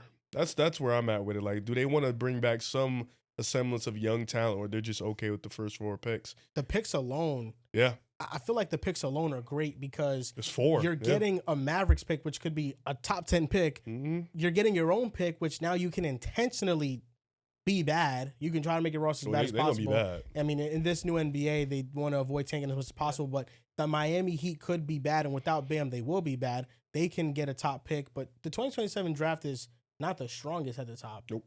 I was gonna say that Maverick pick is next season. Yeah. Mavericks are not gonna be in position to make the playoffs. I don't expect. This other trade is a trade that I came up with. It's not Bam Adebayo, but it is the Hornets getting a center. The Hornets receive Nick Claxton, and the Nets receive Josh Green, Grant Williams, a 2026 first, so this year's first that's in the lottery, and a 2030 first down the line. I wouldn't trade 2 firsts for Claxton. Yeah, I'd rather a perimeter defender from Charlotte than they have the interior defense with Kalkbrenner and then Diabate is a good starter. The biggest issue for them, based off what you're highlighting, LaMelo Ball has some deficiencies. In the past, it was durability the last 3 years. This year, we saw a little tidbit of it. His entire defensive game, whether it's falling asleep off the ball, his on-ball defense, Davion Mitchell, like frying him in a playing game, I feel like is a pretty big concern because that's a league average starting point guard. What's going to happen when you're in an even better matchup? And Concanupul can do a good job defensively. I think he's a fine defender overall. Brandon Miller has more improvement. I think there's more potential in there for him, but they're not going to be players that you're inviting. If LaMelo's in action, he's getting switched off into a guard. You'd rather a higher-end defender switching onto them. So I would say the biggest issue for Charlotte is I think there's a ceiling with LaMelo Ball as your number one. I'd much prefer him to be number two, paired alongside a elite level two-way player. And Charlotte doesn't have that. Right before they went on this second half of the year run, we're talking about them getting Giannis Antetokounmpo, maybe packaging a Brandon Miller and some picks, because you would think the process of having Khan and LaMelo with that elite level two-way player, and even if Giannis isn't still a defensive player of the year caliber guy, He's not. he's not. A good defensive player with his offensive magnitude, that would allow them to have that true floor, which they don't have right now. LaMelo's Now it begs the Jaden- question: should the Hornets make a move, or should they just go into next season, draft a young Nah, you player have with their lottery You pick? have to make Or a move. do you think this offseason we're 100% certain, Make a or move. they should? You believe they should make a move? Yeah, whether it's small, big, whether it's marginal, whether it's just bringing in a good vet, you have to make a move. Whether it's bringing in, like, just throwing a name like a Trey Murphy to help out more on the offensive end, or to keep your offense just something. Like, I think defensive-oriented guys on the wing that can defend. Like, even if Is Trey Murphy that? no, I'm just throwing out a name. Like, Right. even taking a flyer on Herb Jones, like, his value is probably super low. Herb Maybe you Jones can is send good. Grant in 3 second round picks. That might help you out and, like, bring in Herb. Like, Herb, like, all right, I would we take trade. the Herb flyer would be a on. good appetizer. I He's would- not the main. I would No, you trade still this. need a big, like a real big. This first round pick the Hornets have, I would trade it for Herb Jones straight up. No. I throw His some injuries seconds and 'cause the you don't need three-point shooting has been I'll throw pretty some bad. seconds. He's when he's healthy, he's one of the best defenders in the league. It's been healthy in like 2 years. And with that pick, who you're gonna get? You're gonna get, you're looking at like Yaxel Lendeborg or whoever else. Like, I would trade that pick for Herb Jones. Is Jaden McDaniels untouchable if you're the Wolves? Oh yeah, the Wolves are still competing. They don't have Charlotte doesn't have nothing to give them. Well, they have the Mavericks pick, which is pretty juicy. Would When you you have to give said him that originally, would you- I was would you take thinking a the Miles Mavericks Bridges? pick. If you're Minnesota, No, I'd way rather have Jaden McDaniels. Yeah. Of course, you would rather have McDaniels, but I'm wondering if that's a contract that you're gonna have to pay. It's gonna get higher, especially after he's impressed this year. Are you gonna be able to do that if you're Minnesota? Are you gonna be willing to do that? Yeah, that's a player they're gonna keep 100%. If Who? they go into Jaden McDaniels, crazy. Oh, Minnesota, I'm saying, yeah. This is crazy because I don't think they'd do it. But how many picks? Let's say just hypothetically, how many picks would you send for Scotty Barnes? 4. Like basically the Bam deal. 3 and Because obviously yeah. it wouldn't happen. I think Toronto's in the business of keeping Scotty. But if Charlotte was to somehow get Scotty in the building, I'd be. That's I kinda dope. contemplate. That would be an amazing fit. Yeah, I doubt Toronto would move. yeah, him. they wouldn't. But that'd be He's a- kind of dope. There's a limitation to his game on the half court side offensively, but he would have those weaknesses. That would shored be up on the This, electric. defensive this guys. helps his limitation where you don't. Yep. They won't show as much, and then defensively be an anchor. Scotty would be a movie. Yeah, yeah. I don't believe Scotty. Would you be a fan?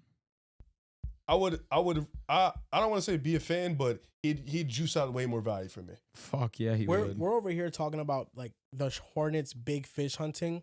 I think they can make moves on the margins and keep these draft picks too, and they'd be in just as good of a position.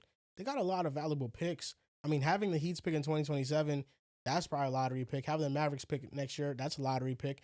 We're talking about the Hornets having 3 lottery picks in the next 2 What's drafts. the Heat protection? It's no protection. Fire. Yeah. Beautiful. The Heat should try to go get it back. Bam. Like, dog. They can't trade Bam now, unless you get that pick back. Exactly. From Charlotte. It's only one way to trade him. Maybe that's part of the reason why they're delaying this rebuild. The NFL draft is this week, and we're going to briefly just go over every team need in the AFC and the NFC. So let's start That's out. 30 teams. It's fine. It's 32. gonna be so quick. Let's We start, did so much short form of this. It's so quick. Okay. let's start out with the AFC East, the New England Patriots. They're weird because I feel like their need was going to be wide receiver. Agreed. But they're trading for AJ Brown. It's not official, but yeah. Well, I would also say interior offensive line. And edge rusher. Yes. Even though, yes. Agreed. They need more juice in the edge. Yeah. If they get the AJ Brown, though, if they get AJ Brown, that fixes the receiver problem 100%. The Buffalo Bills. I still think it's edge rusher. Edge rusher for sure. I think it's corner. Interior defensive line. Someone to comment on Walker. Safety for He's pretty sure. I I still think left guard, receiver. with David Yeah. Edwards leaving Yeah. left guard too. It's very quiet that Joey Bosa is not signed right now, and he was really good for them last year. And I know they signed Bradley Chubb. Will he be better than what Joey Bosa was? I'm not sure. Hot take. I don't think they need a weapon. I do. I think if Kincaid's healthy, you have DJ Moore, Khalil Shakir, James Cook with Josh Allen. DJ Moore was the move. Exactly. I think that's enough. I still think they're in the business of getting another weapon. They should draft they the receiver did- on day 2. Maybe it is Yeah. the Indiana. Well said. number 2 I think receiver. Shakir is still playing a little bit overplaying his role. But No, he's now a with three. DJ, He's a 3. now with DJ, But I still think you need I'm another excited. guy. I think I'm that's excited. Kincaid. Yeah. I don't think hate you it. saw the drastic impact that he had on the field this year when he was off. I don't think they I don't need hate a like. It'd be nice if they overflowed Allen with a ton of offensive talent, but I mean, he had 350 yards against a top defense with nothing around him. I'm with Essentially, you. I still think safety too. Safety is super important for this team. It's crazy because they had the two best in the league for so long. the It was New good. It was York fun. Jets. Excuse me. I'd go with edge rusher. I think inside linebacker, left Agreed. guard, Vera Yes. Tucker left, Well, and John quarterbacks. Simpson went back to Say the it again? Ravens. quarterback. Well, for we the have Jets. Geno Smith, but we need a quarterback right That's now. far and away He's the biggest need. 37. You need a quarterback more than us. Oh Probably. shit! You're right Fucking about that. fry him, bro. Yeah. Wide I don't- receiver 2. Yeah, wide receiver And 2. 3. I wrote that And wrote 4. that down as well. But no, AD Mitchell could be the number 3 wide You're receiver. right. You're right. AD definitely could be I forgot the he was on the team. And that's on me. The Miami Ooh. Dolphins. You guys need corner. No, we have Brandon Stevens, Azaria Thomas, Jarvis Brownlee. We could use another corner, but I think I don't sense a game changer. no. But there's so many other holes on the roster right That's now fair. that I'm not looking for a game changer at corner. But it is a need. Like if Like if Mansour was there. at 16, I would take him. Okay. If Jamal McCoy was there at 16, I would still take him. Mansour's there, I'd be stunned. Okay. Yeah, I don't However- think he was past Dallas. Jets gonna have a good draft, I believe it. Hopefully. I agree. I think we're gonna ace. the I'm draft. excited to laugh at you. The Miami Dolphins, Everything. wide receiver, tight end, right guard, corner, safety.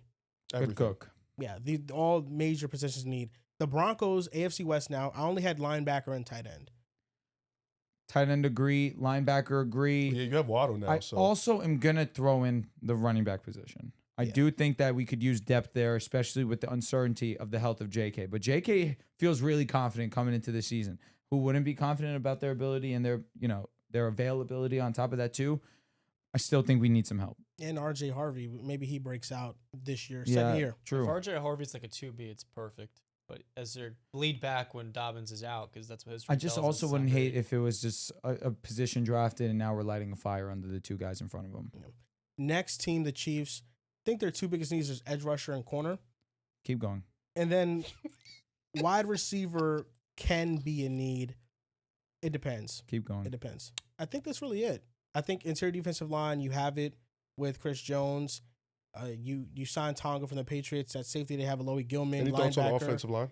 Yeah, linebacker, they have Nick Bolton and Drew Tranquil. And then they drafted some rookies last year that are going to get more playing time this year, and they've developed their linebackers pretty well. It's really just corner and then edge. And I think the number one need goes edge and then corner. And then I go receiver. I'd add right tackle in there. They've been a team that's linked to trading up for the 3rd overall pick with Arizona. And who knows if they think the Jets are going to draft David Bailey and then they get Arvell Reese. I saw a report saying Arizona's in big play to take Luff at 3. Yeah, I think they don't want to take a left. That's why they want to move back. back. Move 'cause I back. feel like there's so many needs that taking a running back Yeah. wouldn't be the Yeah. best allocation. One report I heard was that if they're at number 3, they're taking Bailey if he's on a board. That's what I just heard. The Chargers interior offensive line. Yep. They made some moves, but I still think they need a little bit more.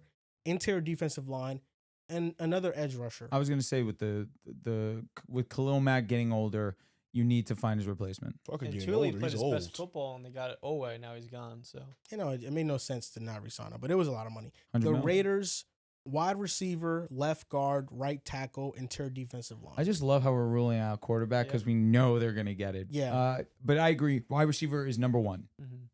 The Ravens, interior offensive line, and wide receiver. Wide receiver always. I think their first round pick needs to be a receiver. Over I interior understand. line. I understand you lose Linderbaum, but is there a center in the first round that I feel confident taking over, let's say Guard. Tyson falls to that Ravens pick. Let's say Lemon pick is falls to Ravens? that. It's in the teens. 18, 17, I thought it was 16. 16?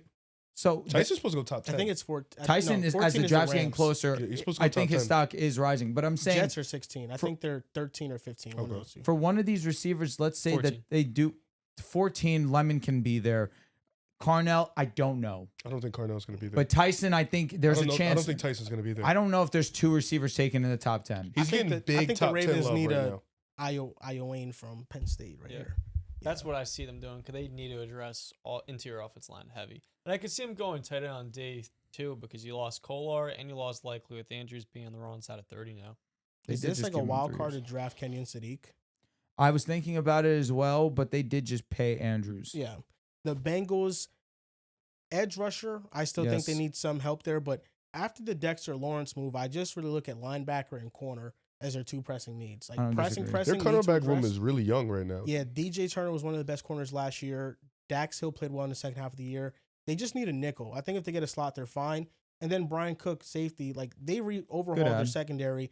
It's really just linebacker, which I think the second round pick they have, Jacob Rodriguez, if he's there, I would go and draft him. But yeah, I think linebacker, corner, and maybe some more depth on the edge. What's their biggest need on the O-line, if there is a specific one now? They've had a lot of players developing. Right tackle, Armarius Mims, you're good there. Left tackle, Orlando Brown Jr., you're good there. Dylan Fairchild, rookie, you're good there. Dalton Risner played really well last year, you're good there. Ted Caro, center, you're good there. I feel like they have a lot of very solid Mhm. placement level, decent players, but maybe Yeah. nothing elite at any of the positions. Yeah, there's no pressing need. The weakest part of the offensive line Left tackle. would probably be left tackle. But Orlando Brown was solid. He was up and down, but that's kind of his play style. I feel like Dalton Risner, you need a long-term solution for him. And Ted Carr is he's always just been steady, but there's really no pressing need on the Bengals offensive line. Their offensive line was actually 14th in pressure rate allowed last year, so they were average.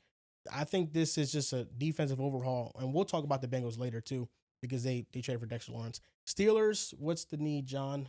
Quarterback's the biggest ones. Unfortunately, the worst year to need a quarterback. So I would go linebacker. That's probably a day 2 thing. And then I wouldn't hate us going receiver. I would like if the Mekhi Lemon's on the board. I would be so happy with that. Pittsburgh You took guys him. suck. Or Denzel Boston? We won 10 games this year, so Or that's the Casey definition of suck, that's not Concepcion. bad.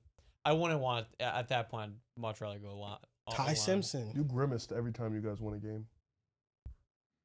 The Steelers are going into training camp with Will Howard being the QB1. So Minicamp, wait, some minicamp. Steelers Aaron fan- hasn't officially retired? No, but he hasn't let the team know that he's coming back either. He's hilarious. I'm over him.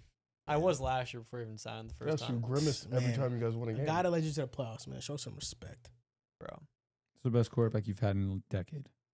A So decade. embarrassing. Big Ben, Sorry, Little League, and sorry, Pat. sorry. Feels The like cl- so long ago. The Cleveland Browns, they made additions to their offensive line. I still think they need some better talent there, but I think it's probably wide receiver. Wide Their receiver. biggest need. Easily. Bigger than that and quarterback. Yeah, that and quarterback. I think offensive line, Tackle. they signed a bunch of journeyman guys. Bunch of I think they could do stopgap better. offense, yeah. Exactly. The Jaguars, I went with interior defensive line. They just made a trade for Ruccaroro from the Atlanta Falcons. He's young, has some upside. Maybe he does something. I was Linebacker gonna after say, losing with Devin Lloyd. Mhm. And then interior offensive line. The Texans, I went center and interior defensive line. Yes. Okay. Maybe an RB2 next to David Montgomery as well. I don't hate that. Well, Woody Marks is still there, so they're gonna give him another year. I'm with you though. I mean, Then for the Woody's Tennessee not Titans. bad. He's definition of average. Yeah. Yeah. RB2 is fine for him. Agreed. Just third down back. Titans, running back, center, right guard, edge, linebacker, corner, Wide receiver. wide receiver. Yes. Everything. The corner, they signed 2 corners, Cordell Flott and Alontae Taylor. I still think they need one more. Linebacker is definitely a big need. Edge rusher, you could use one more. I think really their biggest needs are on offense though. Running back, Tony Pollard's older. Center, right guard, like Cushenberry. He got They released. drafted a running back last year, Mullins, right? Did they? I don't Khalil? think they did. Well, I think regardless, Tajay Spears No, is for- definitely yeah. RB2. Yeah, and then right guard Kevin Zeitler is not on the team. Mhm. He's only signed a 1-year deal, so we'll see if they bring him back or not. So I think that's really where their needs are, just helping out Cam Ward. Then the Colts, right tackle, lost Braden Smith. edge rusher. They lost Kwity Paye to the Raiders. Mm-hmm. And then linebacker. Zaire Franklin's not there. He had a down year. He was one of the worst linebackers in the league last year, but they don't really have nobody at that spot. I'd also wide receiver 2 next to Alec Pierce. Like, You're I not fans understand of the Downs outside of anymore? Doolin. Downs is, I don't know. I've never really been a Downs guy. Mm-hmm. Like, he's a big underneath intermediate guy. Yeah. And I feel like there's just a ceiling with those dudes. You do have Warren there too. Fair, you're not wrong. They have JT. True. JT always makes everything better. Then the NFC, the Philadelphia Eagles, right guard, long-term right tackle. You and see safety. Lane Johnson replacement. Right guard for Safety's a big sure. one. I think Lane Johnson's fair. Safety, wide receiver. Wide receiver. I think the best possible move for the Eagles, if they were willing to, It's Tyson, bro. is trading up. It could be Tyson getting a wide receiver or trading up for Francis Mawaga from Miami, who can play right tackle but can play guard. You can have him play guard for a year, and then when Lane Johnson retires, he can move back to right tackle. That's probably like the best case scenario if they can manage to trade up that far. I'm not really too worried about who we drafted O-line. I think, we'll be good in that department.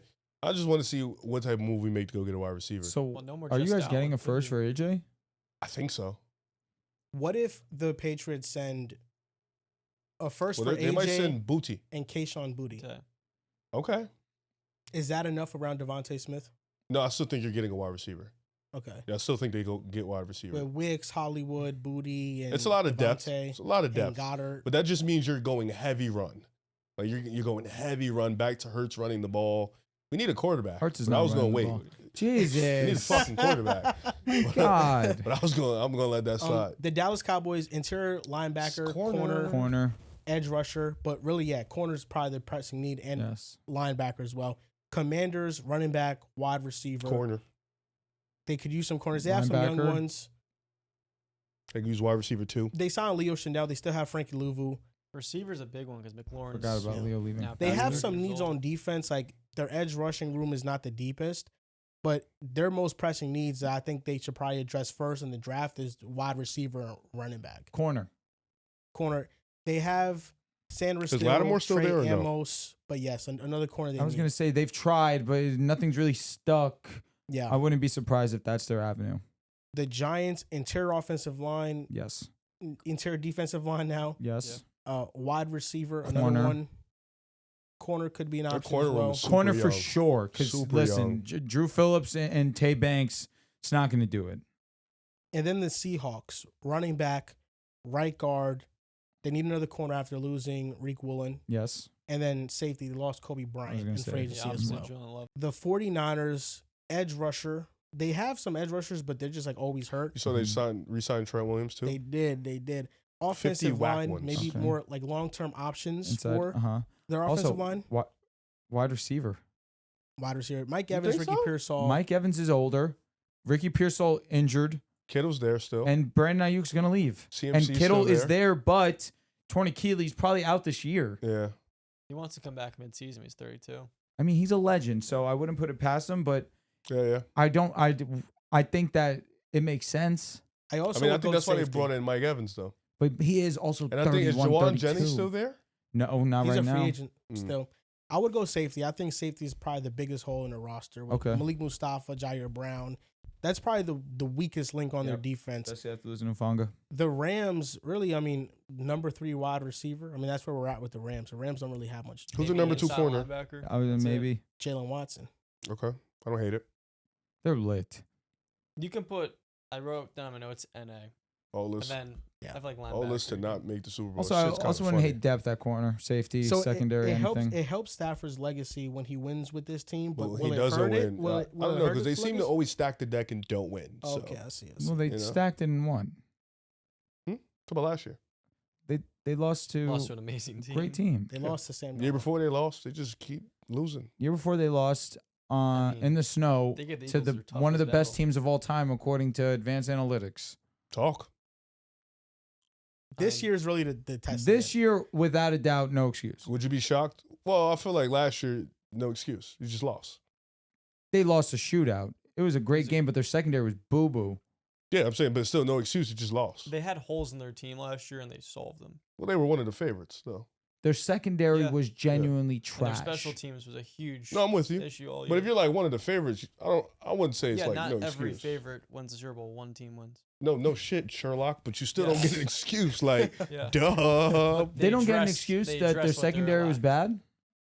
Like that's their offense I did what they mean, were supposed to do. All I'm saying is that I can hear You know what I on that. mean? all Yeah. I'm saying is They that put up 40 on Stat- Seattle. You know what They I'm saying? did. They cooked know? them. people got the takes out ready to say if Stafford had won, he's over Aaron Rodgers all time. He's over Drew Yeah, Brees. they he's was over ready to go all these crazy. guys. Be But lit. then when he loses, it doesn't matter. He played well, It doesn't matter. but he Like, played. If he what played hap- like shit, He I'm didn't- with you. He Like- didn't play well on third down. He didn't have good third down numbers. Bro.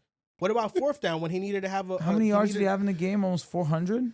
Yeah, so like if hypothetically, obviously we're so far. And also, far. it's the Seahawks who were the best it was the Rams. top 3 defense in the league, It was the Rams. and they fried It was them. the Rams.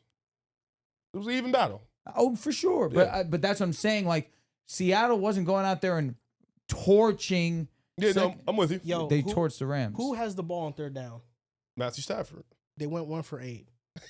How many points they put up in the game? They went 1 for 8 on third down. Well, how many points? That did they means score? I'm Drive not gonna make stall. this a Stafford hate thing. Third down and fourth down combined, they went 2 for 10. 20%. You want to know what Sam Darnold did? 7 for 13 on third down. Okay, Sam, what's better on third down? Well, how many points did they score They scored 27. against a top 3 defense in the league? So if they don't win this year, but Stafford plays great, is it gonna be? Will they need more? No. I mean, Aaron Rodgers was Okay. up multiple scores against the Legion of Boom defense, and then special teams fucked the game up for them. Agree. You know what I'm saying? And they blame him for those losses. Do So they? Quarterback gets a Oh, No, all I'm I'm not. saying- I'm not saying they blame. I don't think people blame Aaron Rodgers for blowing that one. I feel like I think they blame him for San Fran. I feel like as a whole, more people call Rodgers a playoff choker than not. When his playoff numbers are really freaking good. Okay. But it's not his fault that Raheem Mostert ran for 200 on that defense. I do think it's his fault that he scored 7 points against the Niners at home. That one. That's it. That is it. I'm not saying anything else. Yes. Other than that, pretty good. But that Yes. is the one. If there's one that sticks out to me, it's that one. Because I also think he did a great job of coming back against the Buccaneers in 2020. That doesn't get spoken about. They were down 21, 28. and Matt LaFleur was boneheaded, yeah. You know what I with the mean? Like call, he yeah. had moments, but the one that sticks out is that loss to Garoppolo. Okay. I do Because they were at home in the snow. You couldn't write it any better for them to win the game, and they scored 7 points. That's where you lose me.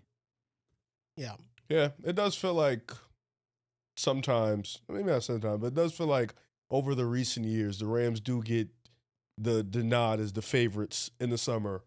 And then when they don't win it, it's like it's always something else. I would disagree. I think this past season, there was an acknowledgement that the Rams should be good. There was an acknowledgement of that. They went to the NFC Championship game. Well, they were Ye- one of the favorites. The year before that, They were one this of the year. No, favorites. this year. No, Yeah. they were not. The year I'm before. talking about us.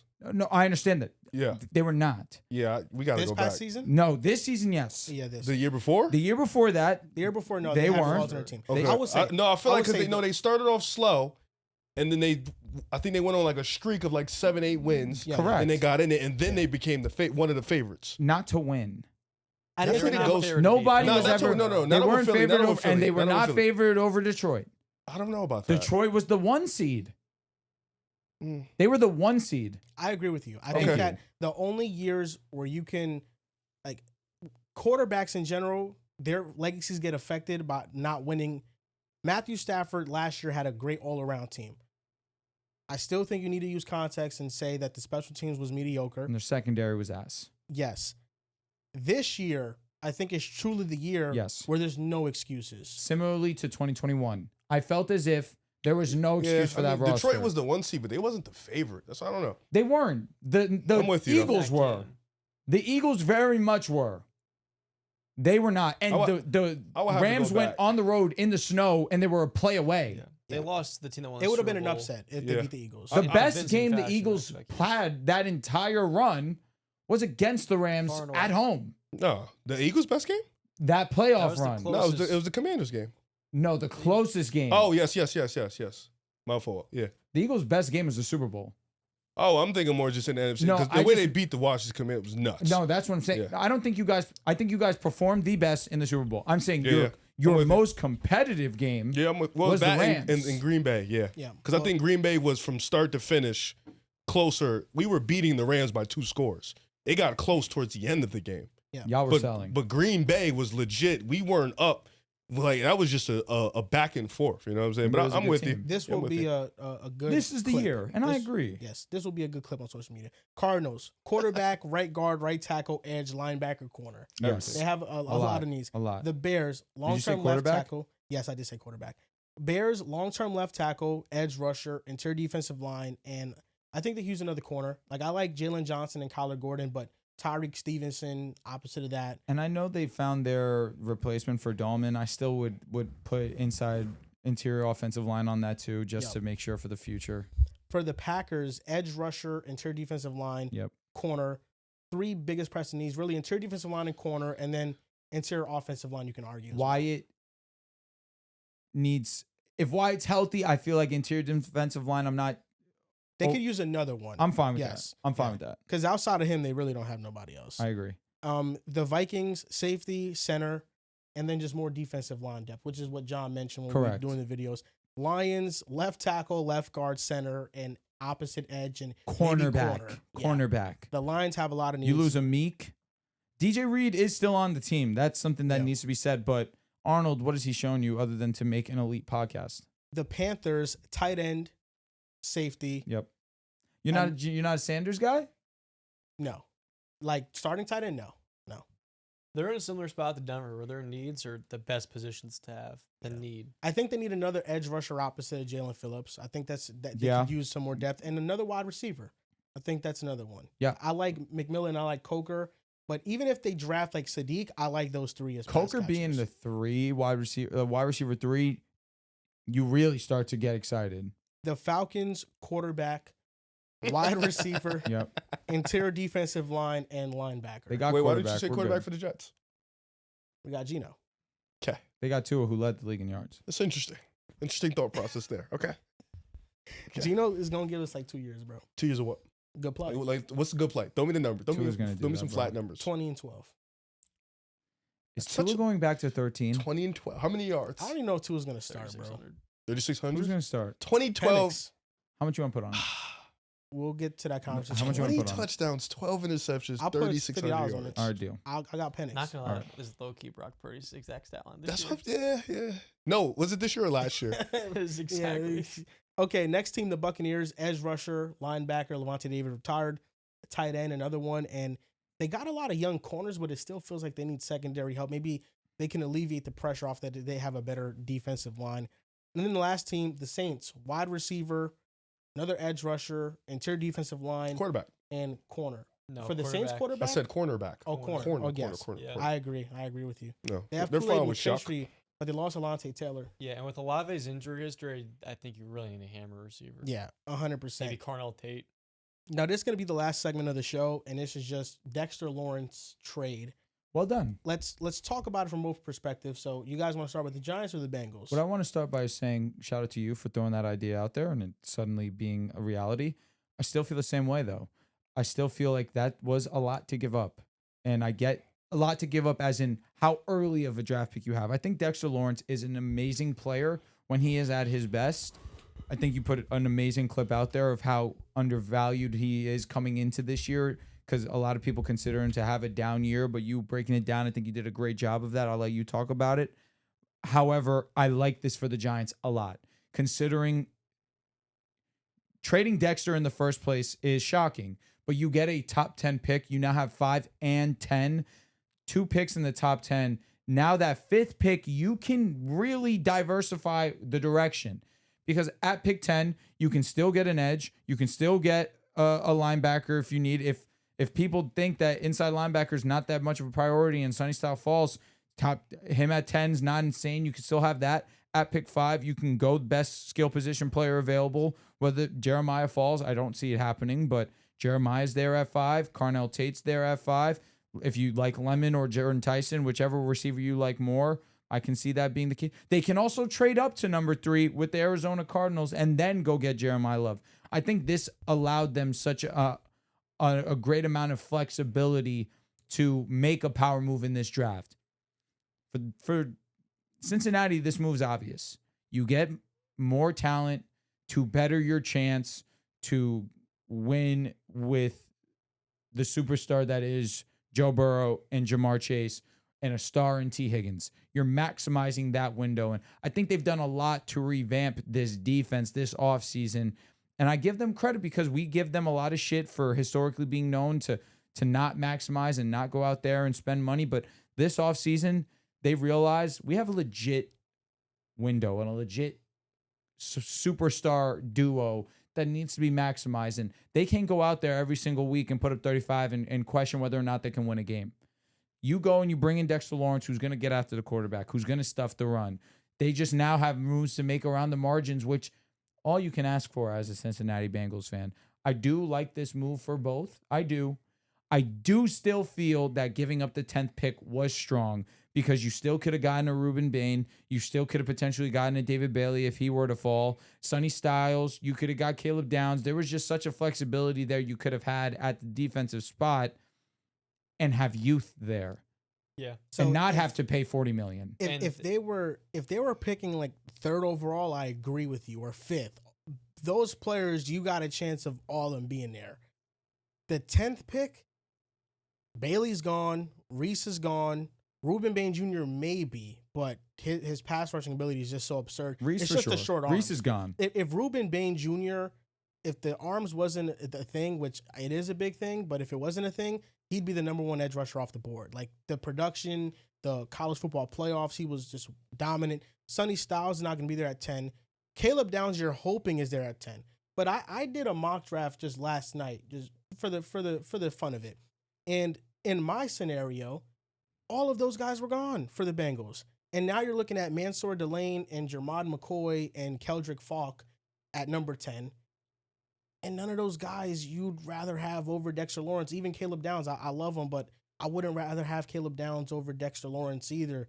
So I think the Bengals, they just happened to be at a draft slot with a 10th overall pick. That was such an uncertain spot to be in. And if things went haywire on draft night, then they could have been in a bad position. And Dexter Lawrence fills the biggest need that they have on the team. I think, first of all, I get it. I feel like, speaking on the Cincinnati Bengals side, I feel like it was a timeline that's, the clock is ticking on it. I feel like Joe Burrow was getting frustrated, impatient. Same thing with Jamar Chase, same thing with T. Higgins. This is a group that's been one of the best offenses in football since they walked onto the scene together. And I think with the constant injuries and the constant defense giving up games and them missing the playoffs, it started to feel like maybe this might be Joe Burrow's last year or two in Cincinnati. He may be axing out. So I feel like this move was, we need to bring in talent immediately. We need to make a win-now move. And Dexter Lawrence is a win-now type of player. This is a guy who's one of the best defensive tackles in football, a guy who can come in and wreck a defense or who can come in and, change an entire defense. And I think with a Cincinnati defense where they haven't been the greatest at drafting, why not just go get a guy that's already established in his own right? And I think Dexter Lawrence, obviously the age concerns and probably the mileage and him being him having to backpack the Giants defense, but they paid him. They got him on a cool little deal. And you have Joe, you have Jamar, you have T. Higgins, you have a young secondary, and you got some young talent over there. Dexter Lawrence is going to be the key to that. I think this was a good move for them. I do think Cincinnati is a place where you're already cheap. You're not going to get a ton of free agents. You're not going to get a ton of guys in the building. You brought in Dexter Lawrence. That's huge. On the Giants side, dope. I like the fact that they made the move early. They didn't sit on their hands. They didn't wait. They realized, Dexter, you don't want to be here? Cool. 10th pick, we'll take it. I think that was super dope. And now you have 2 top 15 picks. You can bring in 2 defensive players. You can go offense, defense. You can do whatever you want.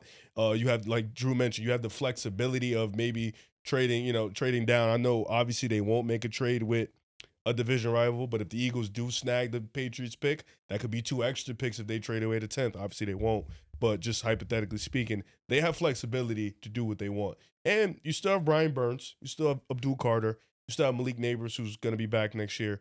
And, you still have young talent on the roster. So I think, and then Jackson Dart, of course, you got a guy who probably overstayed his welcome a little bit in New York. And I think you got good out of it. A 10th pick is really good in the draft where you can bring in some young talent. So I 10th think pick is amazing. No, I think both teams came out well. The best guard on the board alongside whoever they want to pick 5. For Cincinnati, I was apprehensive. We talked about it last show, and I didn't like the idea of it because I said to myself, the 10th pick is a lot when you didn't want to pay Trey Hendrickson, and now you want to pay a defensive tackle that money who's 2 years younger.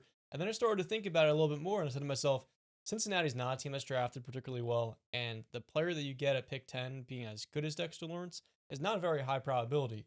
And him being as good as Dexter Lawrence early is even lower when you have this offensive trio, and you want to maximize that. So I can respect Cincinnati pushing all their chips in and saying, we're going to make this move, which could take us from being the 32nd ranked defense in football to somewhere closer to 16th. And then we have BJ Hill, we have Boya Mafia on the interior, and you're starting to see this defensive line get built up. And next thing you know, it's the linebacker room on day 2 of the draft, and this defense can be something that's no longer hamstringing them. And I also would say, too, for the Bengals, it's great to say, all right, we don't have to worry about the draft now. We've already locked this position group in. And I think that's going to be something which even it takes this defense from being something which is we're just throwing these darts off, seeing what sticks, to being now we have certainty at this group, and now we know what to target, most importantly, in the draft. Before you go, real quick, the numbers are for the remaining contract for Dex while he is on the Cincinnati Bengals, as he did just sign a 1-year extension for $28 million. It was 2 years, $41 million that he had left. So now total 3 years, $70 million. You break it down like that, 3 years, 70. There's 9 defensive tackles being paid higher than which him. is nuts. So I'll give them the benefit of the doubt there. I just wanted to clarify when I misspoke earlier. I believe that Dexter Lawrence this time next year is probably going to be asking for another contract. I don't disagree. He took the prove it year with Cincy, which was the 1 year, $28 million extension, because he wants to play at elite level this year, and then next offseason he's going to ask for top of the market money, because he didn't have that leverage with the Giants and coming off a 0-sack season. He didn't have that leverage at all. Or really, it's 0.5, 1 sack. Yeah, he had an elbow injury. There's this misconception that somehow if you like a trade for one team, you got to hate it for the other. I think the Giants made a brilliant move. I think the New York Giants are now in a fantastic position with those 2 picks because they can target defense, or go defense, offense. Yeah. Both scenarios I would understand, but now they have freed up cap space. DJ Reader is expected to sign with the Giants. He's not Dexter Lawrence, but he's a good interior defensive lineman, and at least that can plug up the gap in the hole that you have there. And there's also rumors that Kevin Zeitler might be returning to New York. So now you have a guard who's a really good guard. Now the offensive line is starting to be formed together. So if you drafted Sonny Styles with a Francis Mawaga from Miami, now you're talking about a complete offense and defense. So I like this for the Giants, and it felt like this divorce with Dexter Lawrence was bound to happen because the 1 year, $28 million extension, from what was reported, was on the table for Dexter Lawrence with the Giants. Dexter Lawrence just didn't want to take it. Why? I think that when you negotiate with your current team and negotiations get sour and they're not giving you what you feel like you're valued at, you want to now leave the situation entirely. I think it's the same with Trey Hendrickson, where Trey Hendrickson, he wanted top of the line market money with Cincinnati. Cincinnati said, hell no. You're not that good against the run. You're only a pass rusher. You can't defend the run.